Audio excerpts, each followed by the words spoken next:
Hello everyone, welcome to the What If Anime YouTube channel. Today, we're diving into an exciting new story that will take your imagination to the next level. Let's get started. Neglected Naruto fell in love with Gwen Omnitrix Naruto. I request you to check the author of this fanfic and show some love and support. Name of the story is The New Tennyson by Gaea's Scion. Do check it out. All details in description. And if you want next part of this series. Life for Nami no Uzumaki Naruto in the village of Konoha has been nothing short of horrible, and it all had to do with the fact that he had the yang chakra of the Kyuubi no Yoko in him, sealed by the diseased Hiruzen Sarutobi. As if that wasn't bad enough, his ability to use chakra was all but lost. His father, the man who gave birth to him, never paid attention to him. All the attention from his parents was given to his twin sister, the supposed hero of the leaf, for keeping the yin part of the Kyuubi's chakra and having as much chakra as her mother and father. Because of that, she was able to do everything they taught her. They doted on her and left him in the dark like an unused piece of paper. He tried to ask his parents to learn the basics of sealing, but the answer was always negative. "No, Naruto, sealing is dangerous for you," his father said. "Why don't you help encourage your sister in completing her new skill?" his mother said. To top it all off, his sister was being a bitch of the entire situation because of all the attention she was getting from their parents and godfather, the Toad Sannin, Jiraiya, and their god brother, Kakashi. Added to the fact that the village abuse him every corner, call him names, and form mobs to attack him. Today was their 8th birthday, and they, including Jiraiya, all went out, leaving him behind in the house and with nothing left to do. He went to the Forest of Death to train, wishing himself a happy birthday, hoping something good will happen in his life to him for once. Naruto was sitting under a tree wearing brown shorts, a blue shirt, and an orange sleeveless hoodie that was over his head. Tired from the punching he gave the tree, he looked up in the sky, thinking how nice the stars were, and saw a shooting star. "I wish I had the power to leave this place on my own and have a comfortable life," he wished as he closed his eyes. As he opened his eyes, he saw the shooting star change its direction, heading straight to his area. He had to leave fast before it hit, and when it crashed, a crater was formed from the star. A curious Naruto walked to the crater to see a cylindrical object in his smoking from the intense heat it gathered. He walked to inspect it, and when he got closer, the object opened up as if it was keeping something safe, and what he saw there sort of took his world for a spin. Sitting in the object was an item that resembles a wristwatch. It has a square faceplate and has a white and green color scheme. The faceplate is black with 2 green stripes forming an outline for the hourglass.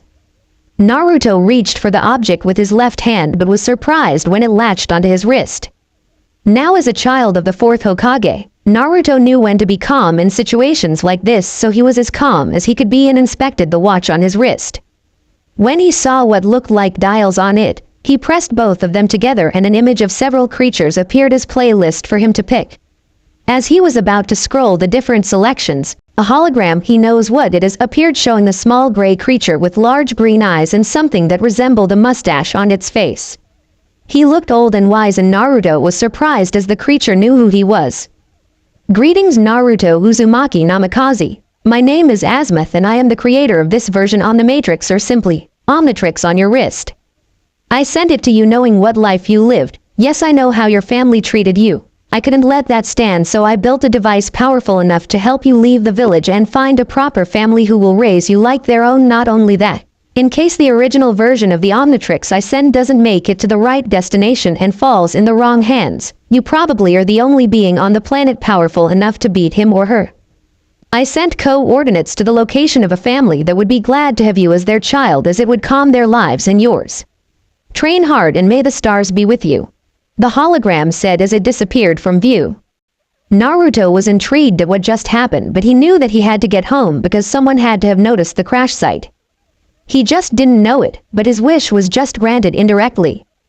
2 years later, it's been 2 years since a 7-year-old Naruto found the Omnitrix in the Forest of Death. 1 year since he had gained mastery of his forms, and with the help of Gray Matter, an alien that was from the same clan as Azimuth, he was able to unlock the master control of the Omnitrix.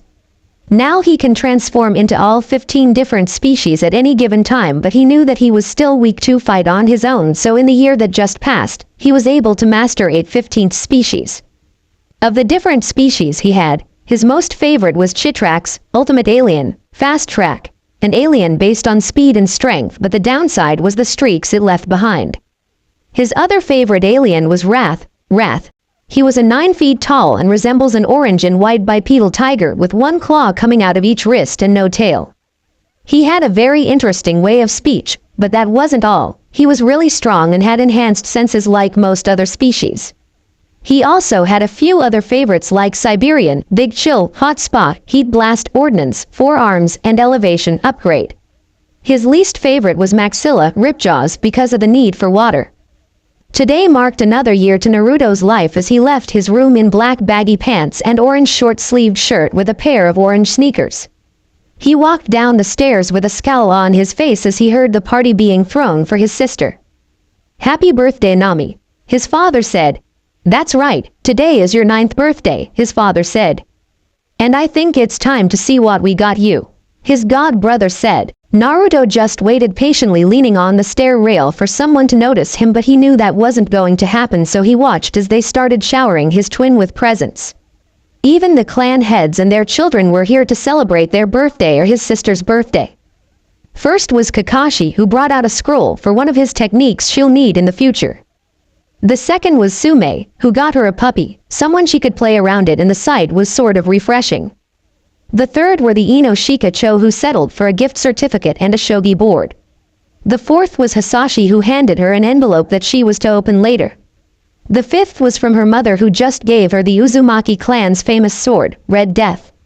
The sixth was from her father, who presented a water balloon and gave it to her, something that infuriated him and surprised some people there who knew what it meant, but his father said that he had another surprise for later. "Okay, I think it's time for my present," Jiraiya said as he weaved out hand signs and a scroll appeared on his hand. "Isn't she a little young to be signing the summoning scroll?" a curious yet excited Minato Namikaze asked. Jiraiya just waved off his student's worry and handed the scroll to an excited Nami, who just quickly signed it without any second thought right under her father's name. "I'm so proud," Kushina gushed out to her daughter as she signed the contract. "Before you know it, she'll be stronger than her old man." Shoza Akamichi spoke out with his jovial voice. Minato ignored it and got everyone's attention. "Can I have your attention, please?" Minato asked, and as he saw everybody focus on him, he continued, "I would like to announce the ascension of my daughter as rightful clan heir to the Uzumaki Namikaze clan. She has earned that responsibility and I hope she doesn't abuse it," he announced to the shocked crowd, who was silent at this announcement. Clap, clap. Everybody turned around to the long-forgotten child that was clapping at this announcement on the stairway. They were shocked that they forgot him and that it was supposed to be his birthday, to making some of them feel guilty and the rest either annoyed or indifferent. "Bravo, Namikaze-sama, bravo," the still clapping Naruto announced. "Naruto?" Kushina asked, shocked that she forgot about her son. "You know, I was wondering when you were finally going to pull this stunt. Some part of me prayed that it won't happen, but after the events just witnessed," Naruto said as he walked down the stairs to the door with his hands in his pocket. "What the heck, Naruto? Can't you see you're ruining my party?" Nami rudely asked her twin. Nami was like a mini carbon copy of Kushina. She had on blue trousers and an orange long-sleeved blouse with a pair of blue shinobi sandals. "Yeah, loser, leave us alone," an 8-year-old Ino shouted. That actually hurt a bit coming from her of all people. Ino was a small girl with blonde hair and pale blue eyes. She wore a simple orange shirt and black trousers and brown trousers. She used to be his only friend in the village when he was 4 years old after his parents left him in the ramen stand. It wasn't until he told her who his family was that she abandoned him for his sister like his parents did, so for her to insult him actually hurt, but he ignored her and continued. "Oh, I don't intend on staying," Naruto said as he reached for the door and grabbed the handle. "If this is how this family is going to be all the time, then I'm glad I was just expelled from the clan." And with that said, Naruto left the house and slammed the door on the way out. With the shocked family, slap, Minato Namikaze held his red cheek as it was slapped by his wife, who was currently glaring at him with her purple eyes. "I thought I told you not to go through with it," Kushina yelled at her husband, enraged at what he did. Minato winced at being yelled at his wife, but Kushina. "Don't you but Kushina me. When Naruto gets home, you'll retract the ascension I understood." She didn't even wait for an answer as she left her house in the same manner that Naruto did, with a slam on the door, leaving a shocked group of people behind. Cake, Nami yelled, catching the attention of everyone present who were glad for the distraction. With Naruto, as soon as he made sure he wasn't seen, Naruto quickly rolled up his sleeve and revealed the Omnitrix on his wrist. He picked the species he wanted, and smacked the faceplate, and in a flash of green light, what stood in place of Naruto wasn't the one he picked but something new. The alien resembles a semi-armored velociraptor from the list of species of aliens Azimuth sent him on his 8th birthday. He has black balls on his feet and wears a helmet with a visor, leaving the other features of his head unknown. One can see that he has a blue face, green eyes, and black lips and stripes. He wears the Omnitrix on his chest. He has 5 blue stripes on his tail. The creature inspected himself and blinked. Not what I was going for, but it does have about the same ability as Chitrax. I think I'll call this one Rush. With that, he got into a ready stance and a visor covered his face. Sweet. Rush said. Then in a burst of impressive speed, he left the area to his destination in full sprint. One short run later, Naruto was in the forest of death in his human appearance, and what he saw shocked him. There laid in front of him were items addressed to him, 2 scrolls and a sword that was sheathed completely. The grip of the sword was decorated in blue and white stripes, and the guard was designed as a 4-pointed star. He went to pick it up and felt the sword vibrate on his hand as if accepting his touch. He slung it over his shoulder and went to inspect the 2 scrolls. The first was a scroll on a certain type of taijutsu, the Goken. He could only guess where this had come from thanks Lee, Gaea, he thought as he placed the scroll in his pocket. He looked at the other. It was a scroll for Kenjutsu beginners with a note written at the bottom. Happy birthday from Yugao, Lee and Gaea.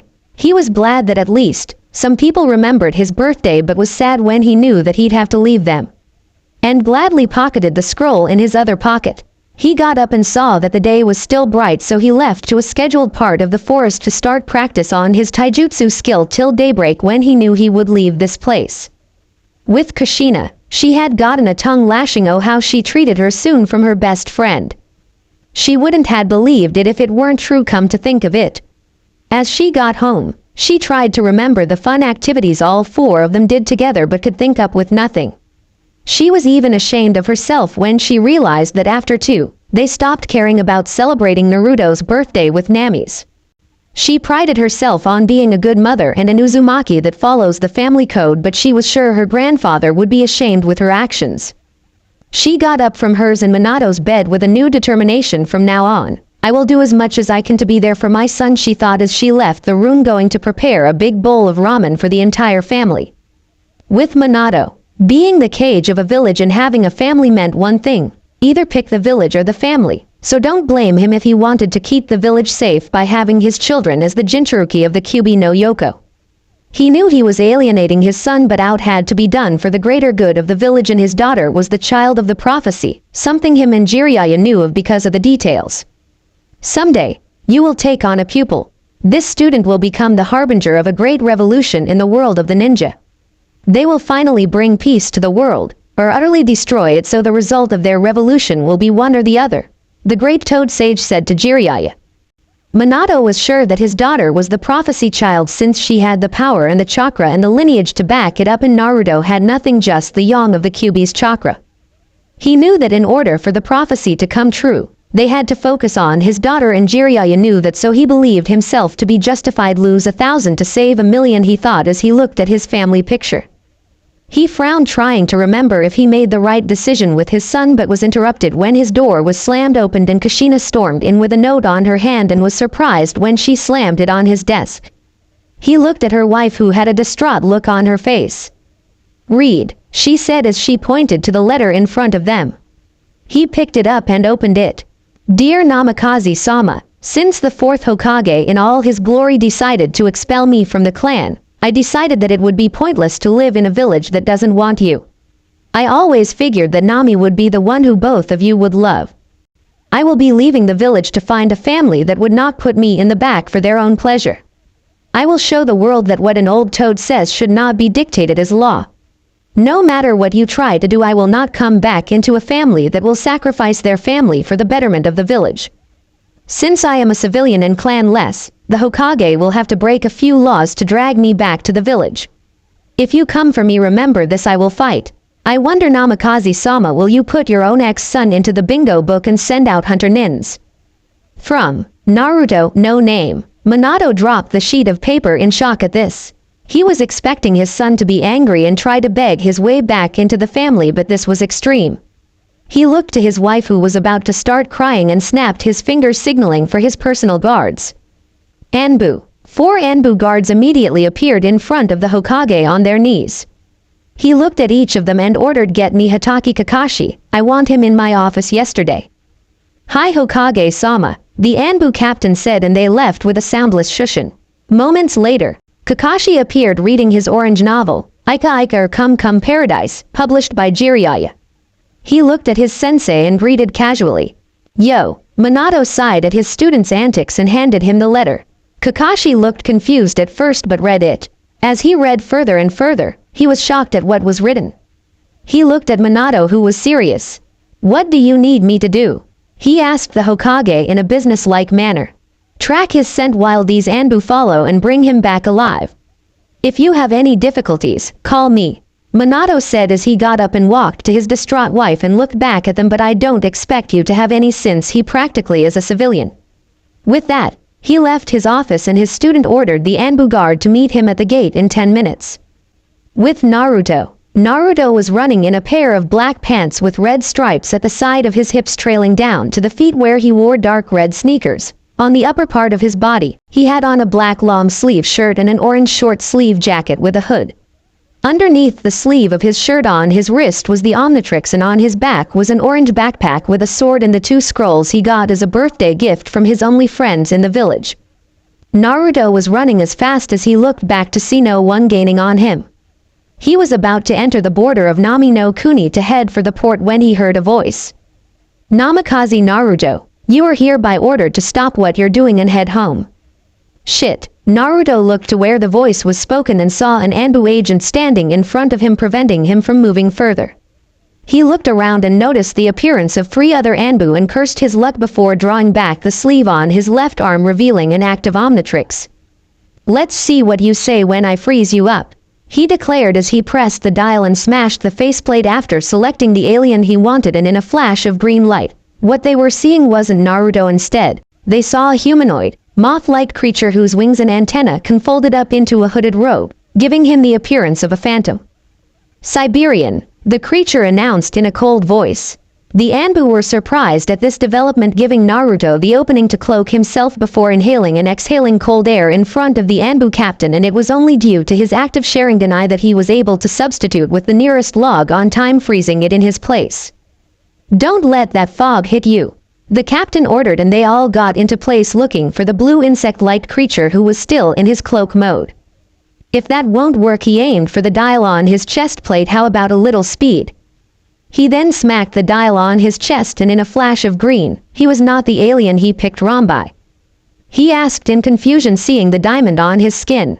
He was a silicon-based life form. His body is composed of durable green crystals. He sports 4 green crystal shards on his back and has a sharp head. His outfit consisted of the color scheme, orange and black. He had on black sneakers and with a belt on his hip revealing the Omnitrix symbol. For the top, wore a sleeveless V-neck shirt that had an orange stripe on the middle and black stripe on the 2 sides. Naruto looked at his hand as it shape-shifted nice. He then aimed at the Anbu and shot from the already downloaded knowledge based on his skills. Green diamonds shot at the Anbu in his sight, firing fast enough to hit the off-guard Anbu. Naruto then aimed at the others and was firing timed shots, but he knew one was missing, so he wasn't surprised when one tried to attack him from behind, so he used his arm, which shape-shifted into a blade, to block the oncoming sword strike and grabbed the sword before encasing it and its wielder in a large diamond. "That will hold you for some time," Naruto said as he inspected his handiwork, but he didn't notice the Anbu weaving hand signs for the Grand Fireball Jutsu behind him. Kaden, Gokaku no Jutsu, Fire Style, Fireball Jutsu. Naruto heard the attack and formed a shield with his hands blocking the incoming attack, sweating while doing it. "That's some heat, but I can make hotter," Naruto said before he smacked the dial on his waist, and in a blinding green light, a new voice was heard. "Hot spot." Gong was the diamond alien that they were fighting, and in its place was something different. Hotspot is a magma-based creature whose body is composed of a bright inner magma body covered by a dark red or brown rocks. As a fire-based entity, his body radiates high amounts of heat that was being felt by the people in the area. His feet have slight oval-like design with only 2 toes and 1 back toe. I thought that he was supposed to be weak, and Anbu said to his other 2 remaining comrades, but was interrupted when all 4 were surrounded by a ring of fire. Naruto flew out and placed both arms on the ground, igniting the heat more, increasing the height and temperature of the heat, completely suffocating every Anbu in the ring. As Naruto heard the last Anbu drop, he put out the fire and powered down, looking at his downed opponents and the one encased in the diamond. Didn't think he'd actually go through with sending Anbu after me, he said, and as he was about to continue his journey, a voice froze him in his tracks. That's because you're my son and I'll do anything to get you home safely. As Naruto turned back and he saw Minato Namikaze in full Hokage battle robes with his cloak and kunai ready. Beside him was Hatake Kakashi reading the porn novel in his hand. Naruto just blared, "What do you want?"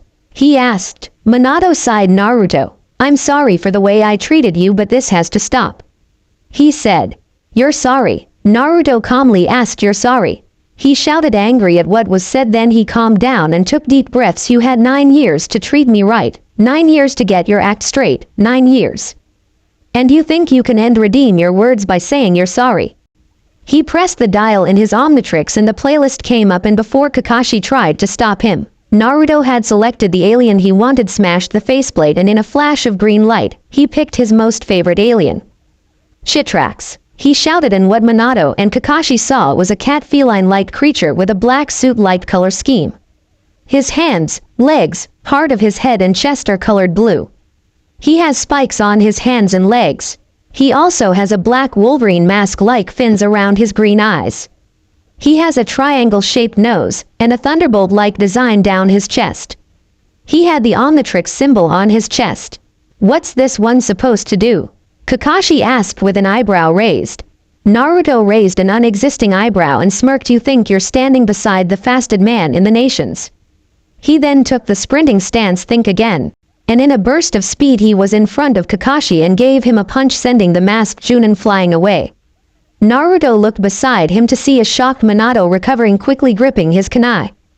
"I'm sorry I have to do this, Naruto, but with powers like that, there's no way I'm letting you leave the village," Minato said, so he threw his kunai at his transformed son, who scowled at the act. Time slowed down as he turned around, giving the reappearing Minato a heavy punch to the gut, surprising the Hokage at how fast his son had gotten before he saw his son grab his special kunai and crushed it to dust. Time resumed at its normal speed and Minato was on the floor holding his hurt stomach with a wince as he got up on one knee, reaching into his pocket to get another kunai, but before he could do that, his eyes rolled to the back of his head, falling face first on the ground.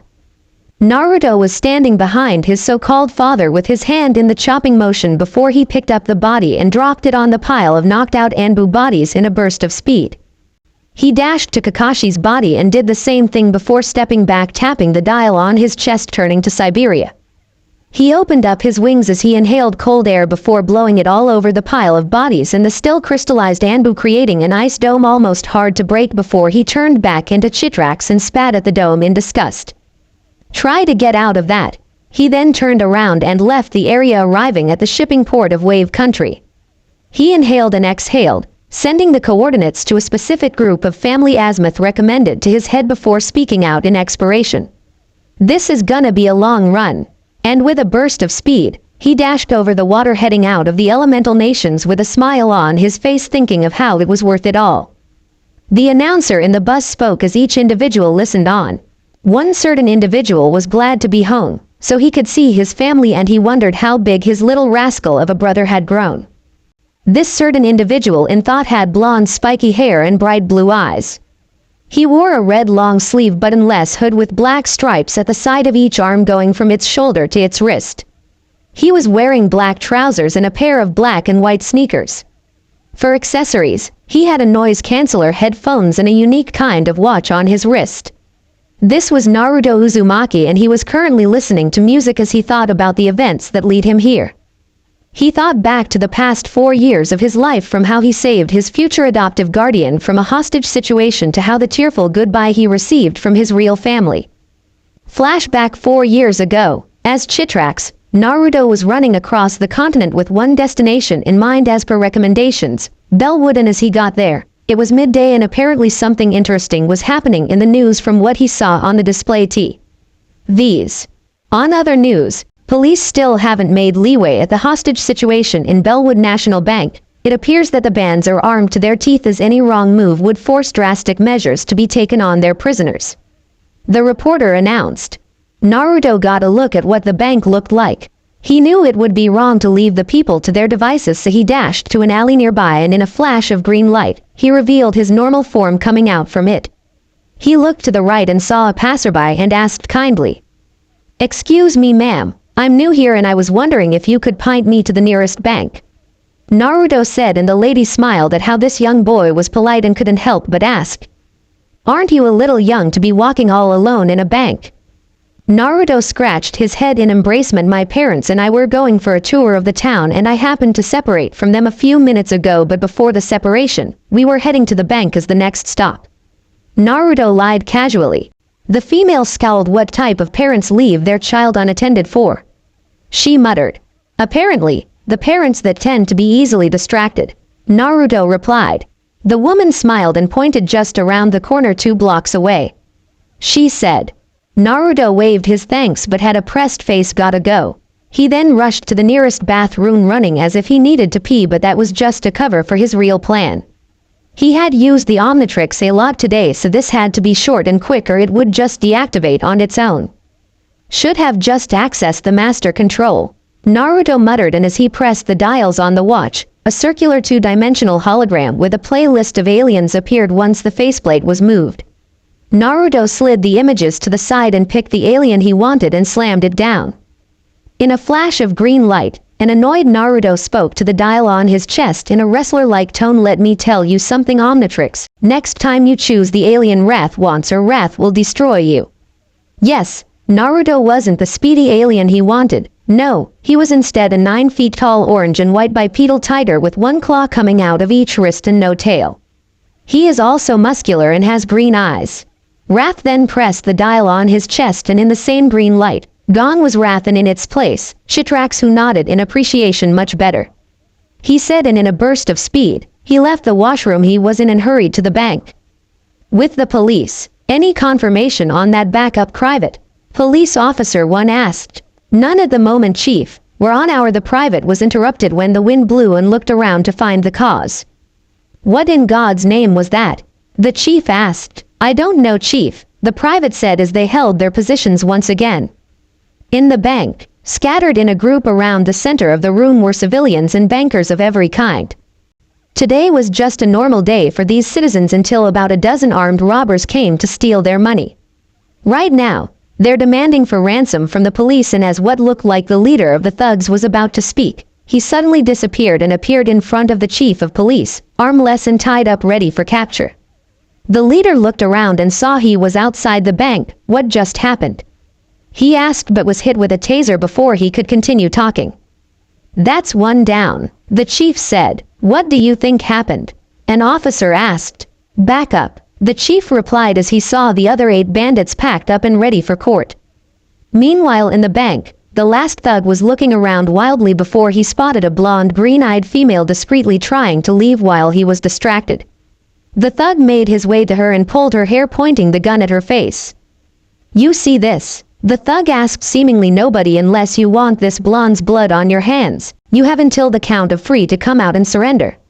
He looked around and saw nobody as he was still holding the female. Then he started 1, 2, 2, 1/2, 2, 3/4, 3.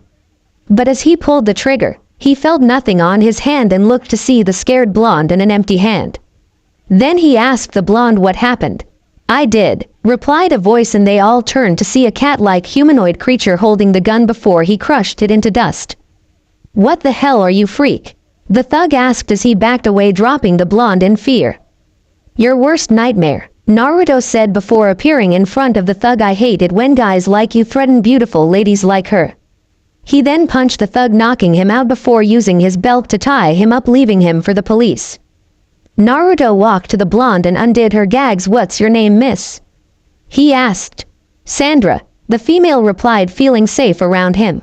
Then all of a sudden, there was a sound of slow beeping and they looked to his chest, seeing the dial on his chest flash red. He had to act now in one last act of heroism. "Care to direct me to your house as I take you there? I'm sure your family must be worried." Before Sandra had the decency to answer, she was picked up bridal style. Much to her shock, then the world became a blur to her.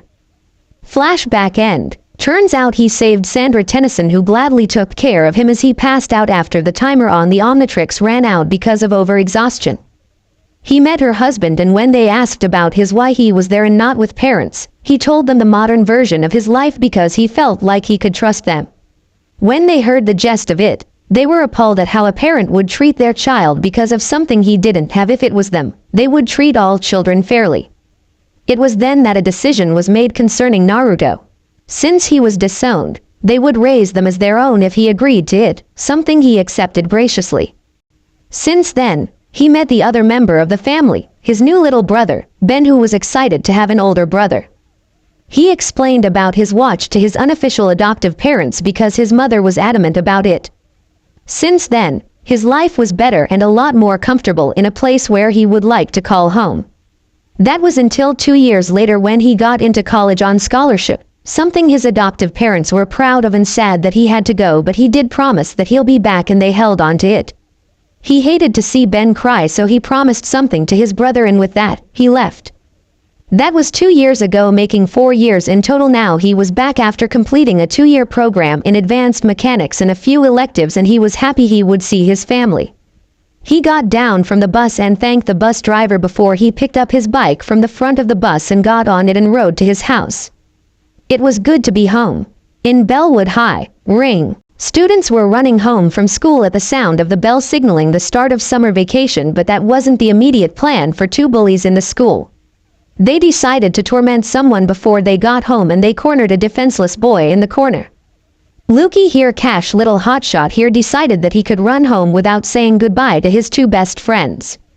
The taller one looked to his partner, Cash, who smirked. "Let's show him how much we'll miss him, JT," Cash said to his partner JT, with his fist meeting his hands as they both crept to the defenseless boy. "Hey, leave him alone," shouted a voice from behind them, and they turned around to see the resident loser, Ben Tennyson, who unknown to them was acting the part of the loser due to an advice his big brother gave him years ago.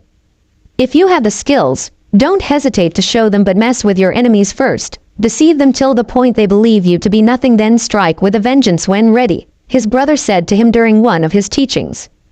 Ben Tennyson was a 10-year-old boy with brown hair and green eyes. He wore a white round-neck t-shirt that had a thick black vertical stripe in the middle of the shirt starting from its neck to the waist. He had on a pair of green cameo baggy trousers and a pair of white and black striped sneakers. He was looking at the bullies with a look of anger, ready to trash them as he took his fighting stance, the one of the Goken. "Look, Cash, Bruce Lee Jr. thinks he can beat us." JT laughed at his taunt. "Why don't we have some fun with him and show him Todd to mess with his betters?" Cash asked as they both stalked Ben, forgetting about the boy they were tormenting. Ben smirked as they both charged him. Moments later, "Hey, get us down," JT yelled from a tree to Ben, who was laughing at the bully that was hanging on his underwear with his partner. Ben just walked over to the boy who they were bullying and helped him up. The kid thanked him for his help. "You're welcome," Ben said. "How did you learn how to move like that?" the boy asked. "I taught him," a voice spoke from behind them, making Ben scratch his head in fear at who he knew was behind him. Until he felt a hand on his head, and what was said after made him blush in embracement. "But you did good, lil bro." Ben looked up and saw his big brother smiling at him with his eyes closed. He scratched his cheek and waved off his brother's hand from him. "Stop that, you're embarrassing me," he said to his brother, who shrugged. "That's what big brothers are for," Naruto said, and reached into his back, pulling out a black and green skateboard, handing it to Ben, who looked excited at his board. "Wow, awesome," Ben exclaimed, and followed his brother to his bike, and as he got on, they both rode home, completely ignoring the bullies' cries for help with smiles on their face. Later, as they reached home, Ben excitedly got off his board running to greet his parents and tell them the good news. "Mom, Dad, you won't believe who just picked me up from school," he shouted as he entered the living room, seeing his mother there, who turned and smiled at him.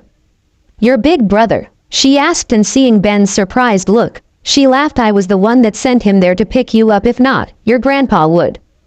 "Grandpa's here. I completely forgot about the summer vacation," Ben said. Then he rushed to his room. "Gotta go pack up." "Don't worry, Tyke. Naruto already did that for you. Your things are in the RV," voice said, and Ben turned around to see a fairly overweight man in his late 60s with a keen sense for adventure in the tone of his voice. His grandpa wore a white shirt, covered by a red button-up shirt with a floral design. He has gray hair and blue pants as well as black shoes. "Grandpa," Ben greeted and gave his grandfather a hug, which he returned before he ran outside to the RV. "This is gonna be so awesome," Ben said. Naruto sighed at his brother's cheerfulness and walked down from their room with a smile, seeing his grandfather, Max, who smiled at him. "Ready to go?" Max asked. Naruto nodded, but before he left, his mother called out. "Are you going to tell him?" she asked. Naruto scratched his chin in thought of how this was going to happen, if it was going to happen. He looked back at his Omnitrix on his wrist and the expectant look on his grandfather's and mother's face and sighed. "I'll tell him tonight," he said, creating smiles on both grown-ups' faces. "Good choice," his mother said, and his grandpa agreed with her. "Well, we should get going," Max said. "Don't want to burn daylight." He walked out of the house and Naruto gave his mother a hug before following him. Outside, "Grandpa, what's taking so long? I already have second thoughts on coming along for this vacation because I can't spend another minute with this dweeb here," a female voice shouted as she walked out of the RV with an annoyed scowl on her face. This female had short red hair held by a blue hair clip and green eyes. She wore a blue shirt with a cat logo on her chest and white capris. She wears a blue hairclip in her bangs. The sighed in relief as she saw her grandfather finally. What took you? She never got to finish as she saw what she thought was the most handsome male in her life. "Is something wrong?" Max asked as he looked at Gwen, who was looking like a love-struck teen at seeing Naruto behind him. Here he had to suppress a smirk and tapped Naruto's shoulder, who looked at his grandfather in confusion. "Hey, kid, looks like you got a crush," he said to Naruto, who was confused and looked to where his grandfather was pointing and had to suppress a groan at the love-struck girl in front of him. Naruto had foregone his red hood and put on a dark blue round neck shirt under an orange long-sleeve jacket that had the collars pointing upwards. He also wore brown cameo trousers and still had the same pair of sneakers on, with his headphones on his neck connected to an iPod in his pocket. He smiled and walked to the girl in front of him. "Hi, I'm Naruto, Ben's adoptive big brother. What's your name?" he politely asked. "Gwen. My name is Gwendolyn. My friends call me Gwen," she quickly corrected, embarrassed at the mistake she made in front of him. Naruto just smiled at how cute that was. "Can I call you Gwen?" Naruto asked. "You can call me anything you want." Gwen sighed in a dream-like trance but quickly shook her head. Sure, you can. I think I'm gonna enjoy being friends with you," Naruto said before he walked to the RV and waited patiently for her to enter before he did. Gwen blushed at the gesture and entered the van, thanking Naruto before rushing inside quickly. Naruto smiled and entered the RV before shutting the door, and minutes later, the RV left the Tennyson Manor. 8 p.m. Campsite. The RV was parked in the woods as the tree kids were preparing, waiting for what their grandpa had to offer for dinner. Max came out with a bowl of what looked like pasta, but once he got closer, what they saw disgusted them. "What the heck is that?" Naruto asked, disgusted at the dish in front of him. "Marinated mealworms," Max said. "Hard to find them fresh in the States. They're considered a delicacy in some countries, and completely grotesque in others," Gwen said, disgusted at the amount of worms in front of her but glad to be sitting beside Naruto. "If these don't sound good, I've got some smoked sheep dung in the fridge," Max said. Ben was disgusted from the other side of the table. "Can't we have a burger or something?" he asked his grandpa, and Gwen agreed with him but were disappointed when he disagreed. "Nonsense. This summer's gonna be an adventure for your taste buds," Max said. "I'll grab the tongue." With that, he left to the RV. "Ben, Gwen and Naruto huddled together coming up with a plan. I've got 3 Rice crispy bars in my bag, what about you guys? Naruto asked. Some rice cakes, Gwen said. Half-eaten bag of corn chips. Ben finished and looked to his brother. Think it can last? Naruto asked, and they all gave a depressed sigh at this. Meanwhile, in the outskirts of space, a smaller transport ship was moving as fast as it could, avoiding the beams sent its way by a larger battleship, but one beam hit the ship, causing a minor malfunction. In the battleship, droids were on the control panel firing the beam at the ship that was holding their current object of interest, the prototype Omnitrix. As the beam hit, a droid looked into the darkness of the ship where their master was residing, seeing a pair of red eyes in the shadows. It spoke to its master. Their propulsion systems have been hit. Prepare to board, their master said in a raspy voice. I want the Omnitrix now. Suddenly, they were hit by a beam from the ship below them. Angered, their master ordered a powerful blast sent to the transport ship's way, destroying 3/4 of it. You could see a small sparkle as a pod detached from the ship, heading to its current destination, Earth. On Earth, Ben was on his big brother's computer playing video games while Gwen was browsing. Naruto was nowhere to be seen at the moment. Max came out asking a question after looking at his grandkids. Who wants to roast marshmallows? Can't, busy, they both replied, and Max sighed and walked inside, a bit dejected. Ben paused his game. I need to go for a walk. And he closed Naruto's PC, rushing into the woods while Gwen shook her head. With Ben was walking in the forest after taking a leak, sighing at how boring he thought that this summer was going to be. This is starting to turn out to be the worst vacation ever, he said, walking with his hands in his pockets until he noticed a spark in the sky. Whoa, a shooting star! He exclaimed in awe, until that awe turned to fright as the star changed its direction, heading for him. He gasped in surprise before diving out of the way as the shooting star made contact with the earth, causing a minor explosion. As the explosion died down and Ben recovered, he looked to see a crater and walked to it, seeing that it wasn't deep. He spied inside it and saw something glowing red hot, steaming from the intense heat. Looks like a satellite or something, he said as he saw a spherical object in the crater. He jumped in and the spherical object opened up, revealing something inside. The object looked like a very big wristwatch, primarily black and gray in color, with a gray or black dial in the middle like a watch face, which has a green hourglass shape on it. What's a watch doing in outer space? Ben asked as he used his left hand to reach for it, that is, until it opened up and latched on his wrist.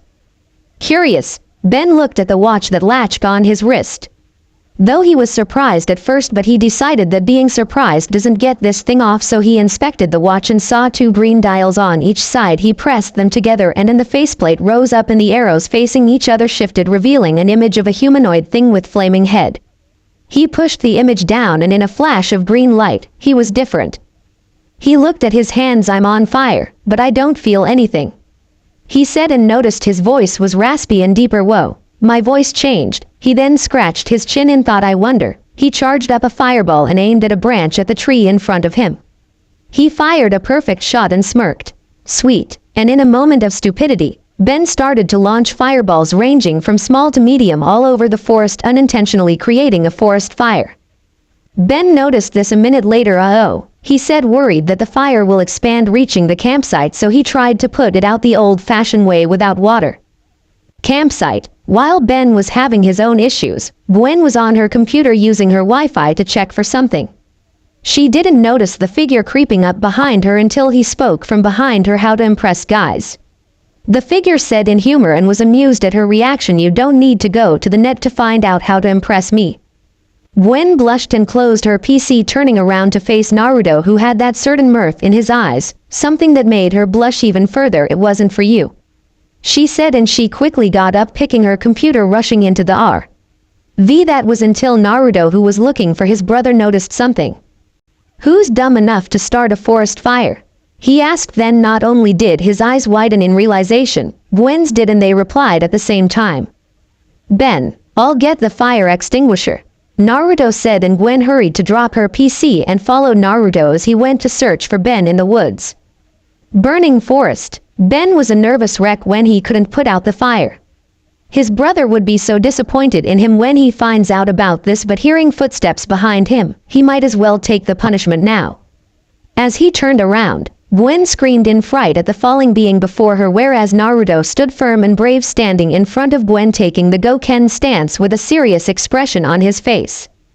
"What are you?" he calmly asked, unaware of what the girl behind him was thinking. "He's so brave, protecting me from that flaming monster," Gwen thought, admiration overriding her fear, and that admiration was turning into something deeper. "I wish I could be as brave as him."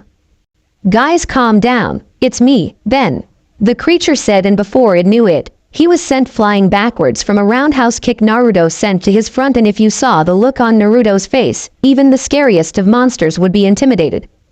"It's one thing for you to start a forest fire that was intended to harm others," Naruto said in a scary tone. Then out of nowhere, he brought out a pair of silver nunchaku and started spinning them in an impressive show of skill before ending it with a slam on the ground. "It's another to go impersonating my little brother. That is something that I cannot take lightly," Naruto said, then moved to attack the creature, unaware of the effect it was having on a certain redhead. The creature had to think fast because he knew that Naruto could beat him if he wanted. Then he had an idea that froze Naruto in his tracks. "Those who break the rules are trash, but those that abandon their comrades are worse. You told me that before you started to train me in martial arts, and you gave me another advice. If you have the skills, don't hesitate to show them, but mess with your enemies first. Deceive them till the point they believe you to be nothing, then strike with a vengeance when ready. What makes you think I'm not following it now?" "Ben?" Naruto asked, uncertain what happened. Ben went into a tale of what happened minutes prior to his brother and cousin. Gwen was a bit surprised that this happened and that his brother taught him martial arts while Naruto was in thought. "Why don't we get rid of this fire with a counter-fire first before we come up with any decision?"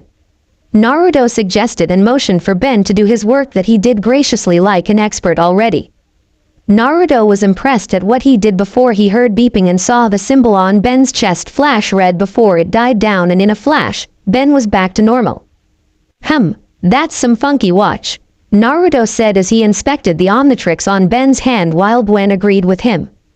"I'm curious as to how many aliens you could turn into." Gwen mused out, interested, but heard running and turned behind them to see their grandfather running towards them. "Will someone please explain to me what happened here?" Max asked after panting a bit, and Naruto decided to give him the short version of the story. "Outskirts of space. What do you mean it's not there?" an eerie voice asked in the battleship from before. "Sensors indicate that a probe was sent to the planet below us just before the ship was evacuated," the droid said to its dismantled master in the tube that was helping him recover from the recent battle. The master looked at two bigger and more battle-focused droids. "One of you go, the other follow." 10 minutes later, the master said, and the droids obeyed the order, and the first one left the ship, its destination, secure the Omnitrix. Back on Earth, looks like it's a playlist of 10 different aliens, each with its own unique abilities. Gwen summarized after inspecting the watch. "I think the best option is to train in each of these forms so that you can get the hang of each transformation, know their strengths and weaknesses, so that if you transform into one you don't want, you can use the current alien to ensure victory," Naruto said, and Max agreed. "And I know which alien to pick," Ben said, and without thinking, he pressed the dial on the watch, and as the faceplate rose up, he slammed it down, and in a flash of green light, gong was Ben, and in his place was a huge, the size of a car, orange dog with no eyes, ears, or tail. His teeth are very defined and stick out of his mouth. "Roar," Ben said, confused that he lost his ability to speak. Gwen was in front of his dog form and waved her arms in its face and deduced out the obvious, "Looks like it has no eyes." Naruto picked a stick ready to test its other reflexes and was impressed at its ability to sense the attack coming, but it has other senses. Ben was excited and decided to test run this alien by moving deeper into the forest, ignoring protests sent his way. He was so distracted, he didn't notice the UFO above him until he heard the beeping and sensed a laser being shot his way. He jumped to another tree, hanging off it, looking for what caused the damage, and he saw a strange-looking robot shaped like a flying saucer with hands and legs looking down at him before it fired. Ben was evading all its shots and hid from the robot's sight as it was searching for where Ben might be, but it was taken by surprise when Ben jumped at him and ripped off its head, and before Ben could go further, the Omnitrix symbol on his shoulder was beeping red, so he jumped off the robot as it was heading for a collision course to a wall. Ben was back to normal as he landed and he inspected the explosion, giving it a 10 out of 10. That was until he heard beeping and saw another robot floating above him. Uh-oh, he said. That was until its head was kicked off by his big brother, who landed and whacked his head. Don't do that next time, Naruto yelled at Ben. Ouch, I'm sorry, all right, I won't run off like that, Ben said, rubbing his hurt head. Later, we shouldn't fool around with that thing until we know what it is. Max said. What you did was reckless, Ben. Sorry, Grandpa, a humbled Ben said. About the watch, I think there's a function in it that lets you stay transformed into the aliens you pick. Naruto mused. That would be so cool, then I wouldn't have to worry about the timeout when saving lives. Ben exclaimed, much to the annoyance of Gwen. We haven't decided what to do with it yet apart from getting familiar with the aliens doofus, so don't get your hopes up. Gwen said. Radio. Mayday, Mayday, somebody help us. I think we're being attacked by some sort of robot. Looks like the decision on whether we want to help people changed just now, Naruto said, and they left the RV to see help the civilians. Ben reached the danger zone and pressed the dial on the Omnitrix, selecting the alien he wanted. He smacked the faceplate down and in a flash of green light, Diamond Head was in his place.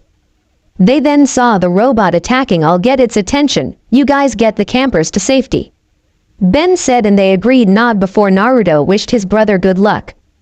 As they left, Ben rushed head first as Diamond Head to the robot and punched it, making it stumble a bit. The battle droid saw Ben and scanned his whole person, spotting the Omnitrix symbol on his chest. Then it fired a beam from his hand at him, sending Ben flying back a bit. Ben got up from the wreckage by slicing his way out, and he looked at his hand. Cool, he said. Then he rushed at the robot, trying to give it a punch, but it jumped, avoiding the blow, attempting to land on Ben, but Ben saw this coming and he flipped out of the way. Ben then got into his Goken stance and gave the droid a come hither motion, forcing it to shoot a beam at him. Ben ducked the beam, redirecting it to a tree, causing it to fall directly on an unsuspecting Gwen if Naruto wasn't there to break the three in half with a kick. Naruto looked at Gwen, who was shocked, and cupped her cheek. Are you okay? He asked her. Gwen just nodded in response before Naruto took her to a safer place, giving Ben the go-ahead. Ben saw this and ducked a claw swipe from the droid before grabbing its hand and morphing his hand into a sword and slicing it off. The droid stumbled back a bit and looked at its destroyed hand before looking back at Ben, who was looking at it with a smirk. It fired a more powerful beam at Ben, who placed his arms in front of him, catching the attack and redirected the reflecting beam back to it, destroying it completely. All right, Gwen cheered amongst the audience. Way to go, Diamond Head, Max cheered. Ben looked at his adoring audience with a smug look and looked at his nails. I think my work here is done, he said before he left the area. In the outskirts of space, you may go and complete this mission, the master said to the second battle droid from his tube. The droid then walked to the hatch of the ship and launched itself to Earth. With the Tennysons, the Omnitrix was in timeout mode and the Tennysons were packing up for the night. Max looked at Naruto, who saw his gaze and nodded with a sigh. He walked to his little brother and cousin, who were setting up their sleeping bags. Ben, there's something I need to tell you, and I guess now is as good a time as any. He looked at a curious Gwen. And I might as well tell you too, Gwen. What about Grandpa? Ben asked. He already knows, Naruto said, then pulled the sleeve on his hand, revealing his watch to Ben and Gwen. That's just a watch, Naruto, you told me, Ben said. Gwen, on the other hand, was starting to see similarities between the watch and Ben's Omnitrix. It's not a watch, Ben, it's a crash. They looked and saw another battle droid a few feet from them. Crap, watch is timed out, I can't do anything, Ben said in panic, and Naruto had a serious face, walking up to the droid. You don't have to, he said to his brother, and before Ben could protest, Naruto brought his wrist to his chest, pressing the dial on his Omnitrix, forcing the faceplate to shift, creating a hologram of a different set of aliens in his collection. Naruto selected the one he wanted and slammed the faceplate down in a similar fashion Ben did earlier, and a green light surrounded the area. As it was done, they heard a funny voice that sounded a bit like a wrestler. Let me tell you something, you stupid robot. It started. You think you and your buddy can come here and mess with Rat's family time? He snarled and smacked his left fist into his right palm. No one messes with the Wrath. Is that your brother? Gwen asked, pointing to what they were seeing. Ben just nodded, shocked to do anything for what he just saw, through his world for a loop. Okay, well, not really, but this is a serious situation. Standing in front of them was a hulking 9-foot figure. It was an orange and white bipedal tiger with one claw coming out of each wrist and no tail. He is also muscular and has green eyes that were glowing with rage. Roar! Wrath snarled and rushed to the droid, catching its arm that was going in for the swipe before clawing out said arm. Wrath looked at the arm, then the droid, and smirked, then charged again using the machine's arm to hit the robot repeatedly. Stop hitting yourself, Wrath said each time he was smashing the droid with his arm, destroying it pretty easily. Wow, your brother really knows how to handle himself, Gwen said, shocked at the brutality. Don't worry about him, it's this form's character trait, Max explained. It seems he's prone to anger and solves it the only way it knows how. It's fists, Ben asked, but then noticed something and asked his grandpa, how do you know that? I thought you knew nothing about the watch. I helped your brother train. That was all he said to get Ben calming down. Looks like he's done, Gwen mused, and they saw that as Wrath ripped the head off the droid before crushing it and jumping of it as it fell to the ground. Wrath roared in victory before turning to his family and pressing the dial on his chest, deactivating the Omnitrix, revealing Naruto, who was scratching the back of his head at his brother's look that was demanding for answers. Yup, this was going to be a great summer indeed. As Naruto explained to Ben about how he got his watch and what the watch was, at first Ben was excited, then he was upset that Naruto kept this from him, so Naruto cheered him up by helping him figure out how to work his Omnitrix, but not as well as he himself, because that would be an unfair advantage and Ben needs the experience to be able to master it as good as him. He also found out that Gwen was smart for her age, almost as smart as he is, so he was able to talk about advanced mechanics with him, and when he spoke about a plasma rifle he built, she was thrilled and practically demanded to show her. It was a weapon that fires highly concentrated lasers, and she tested it on a tree that blew up completely. When he went into the inner mechanics for the gun, she was smitten even more and wanted to go out with him, but since she was 10, she was too young, so they settled to be just friends. Meanwhile, Ben was on his way to mastering his version of Hotspot that he decided to name Heat Blast, and he was making fine progress for someone who recently got the device, but he wasn't able to complete the training as the radio signal picked up a police transmission complaining of a burning house not far from where they currently were, so they got in the RV and left the area to help the police. In the burning house, the house inside was burning with an intense heat. 2 civilians were trapped underneath the burning house. The roof was about to fall on them, but it was caught by a heroic Ben that arrived on time as Heat Blast looking down on his rescue, who were looking at him with awe. Who are you? The boy asked, being protected by his mother, seeing Heat Blast hold on the piles of wood that was about to fall on them. Don't worry, I'm here to help, Ben said. Then he scorched the wood he was holding before sucking the fire around them, creating a path for them to follow once a door was seen. As Ben mentioned the okay, the kid rushed to the door and reached the stairway leading down and out of the house, but as they were about to move further, it collapsed, freezing them in tracks. Ben looked around and spotted a window this way, he said, and they were escorted to the window, where Ben created a vortex of fire surrounding them, safely transporting them and himself out of the building to safety. I'm sure you all want to thank me, but really it's all in a day's work, for Ben spoke to the odd crowd in front of him, that is, until he saw something that caught his attention. No way. A gold sumo slammer card. He exclaimed in awe at the golden cards. He saw the boy he saved earlier and immediately went to his side. Where did you get it? He asked. I found it in a box of sumo slammer cereals, the kid said to the fire monster beside him, confused as to why it would want one of these. Yo, Heat Blast, stop messing around, Naruto said as the rust bucket pulled up with Max and Gwen in tow. That was a distraction, the robbers are on the run. Ben got up on it, he said, and with arms aimed on the ground, he took flight and followed the RV as it was on the move, leaving a confused group of civilians behind. Later, they were trailing behind the robber's car with Ben flying above in the RV directly below him and behind the other car. Ben then flew over to the other car and landed on the roof of it with a thud, startling the drivers in it. What the hell was that? Robber 1 asked his partner, who looked outside to see a rust bucket chasing them. I don't know, man, but there's an RV chasing us, Robber 2 said to 1.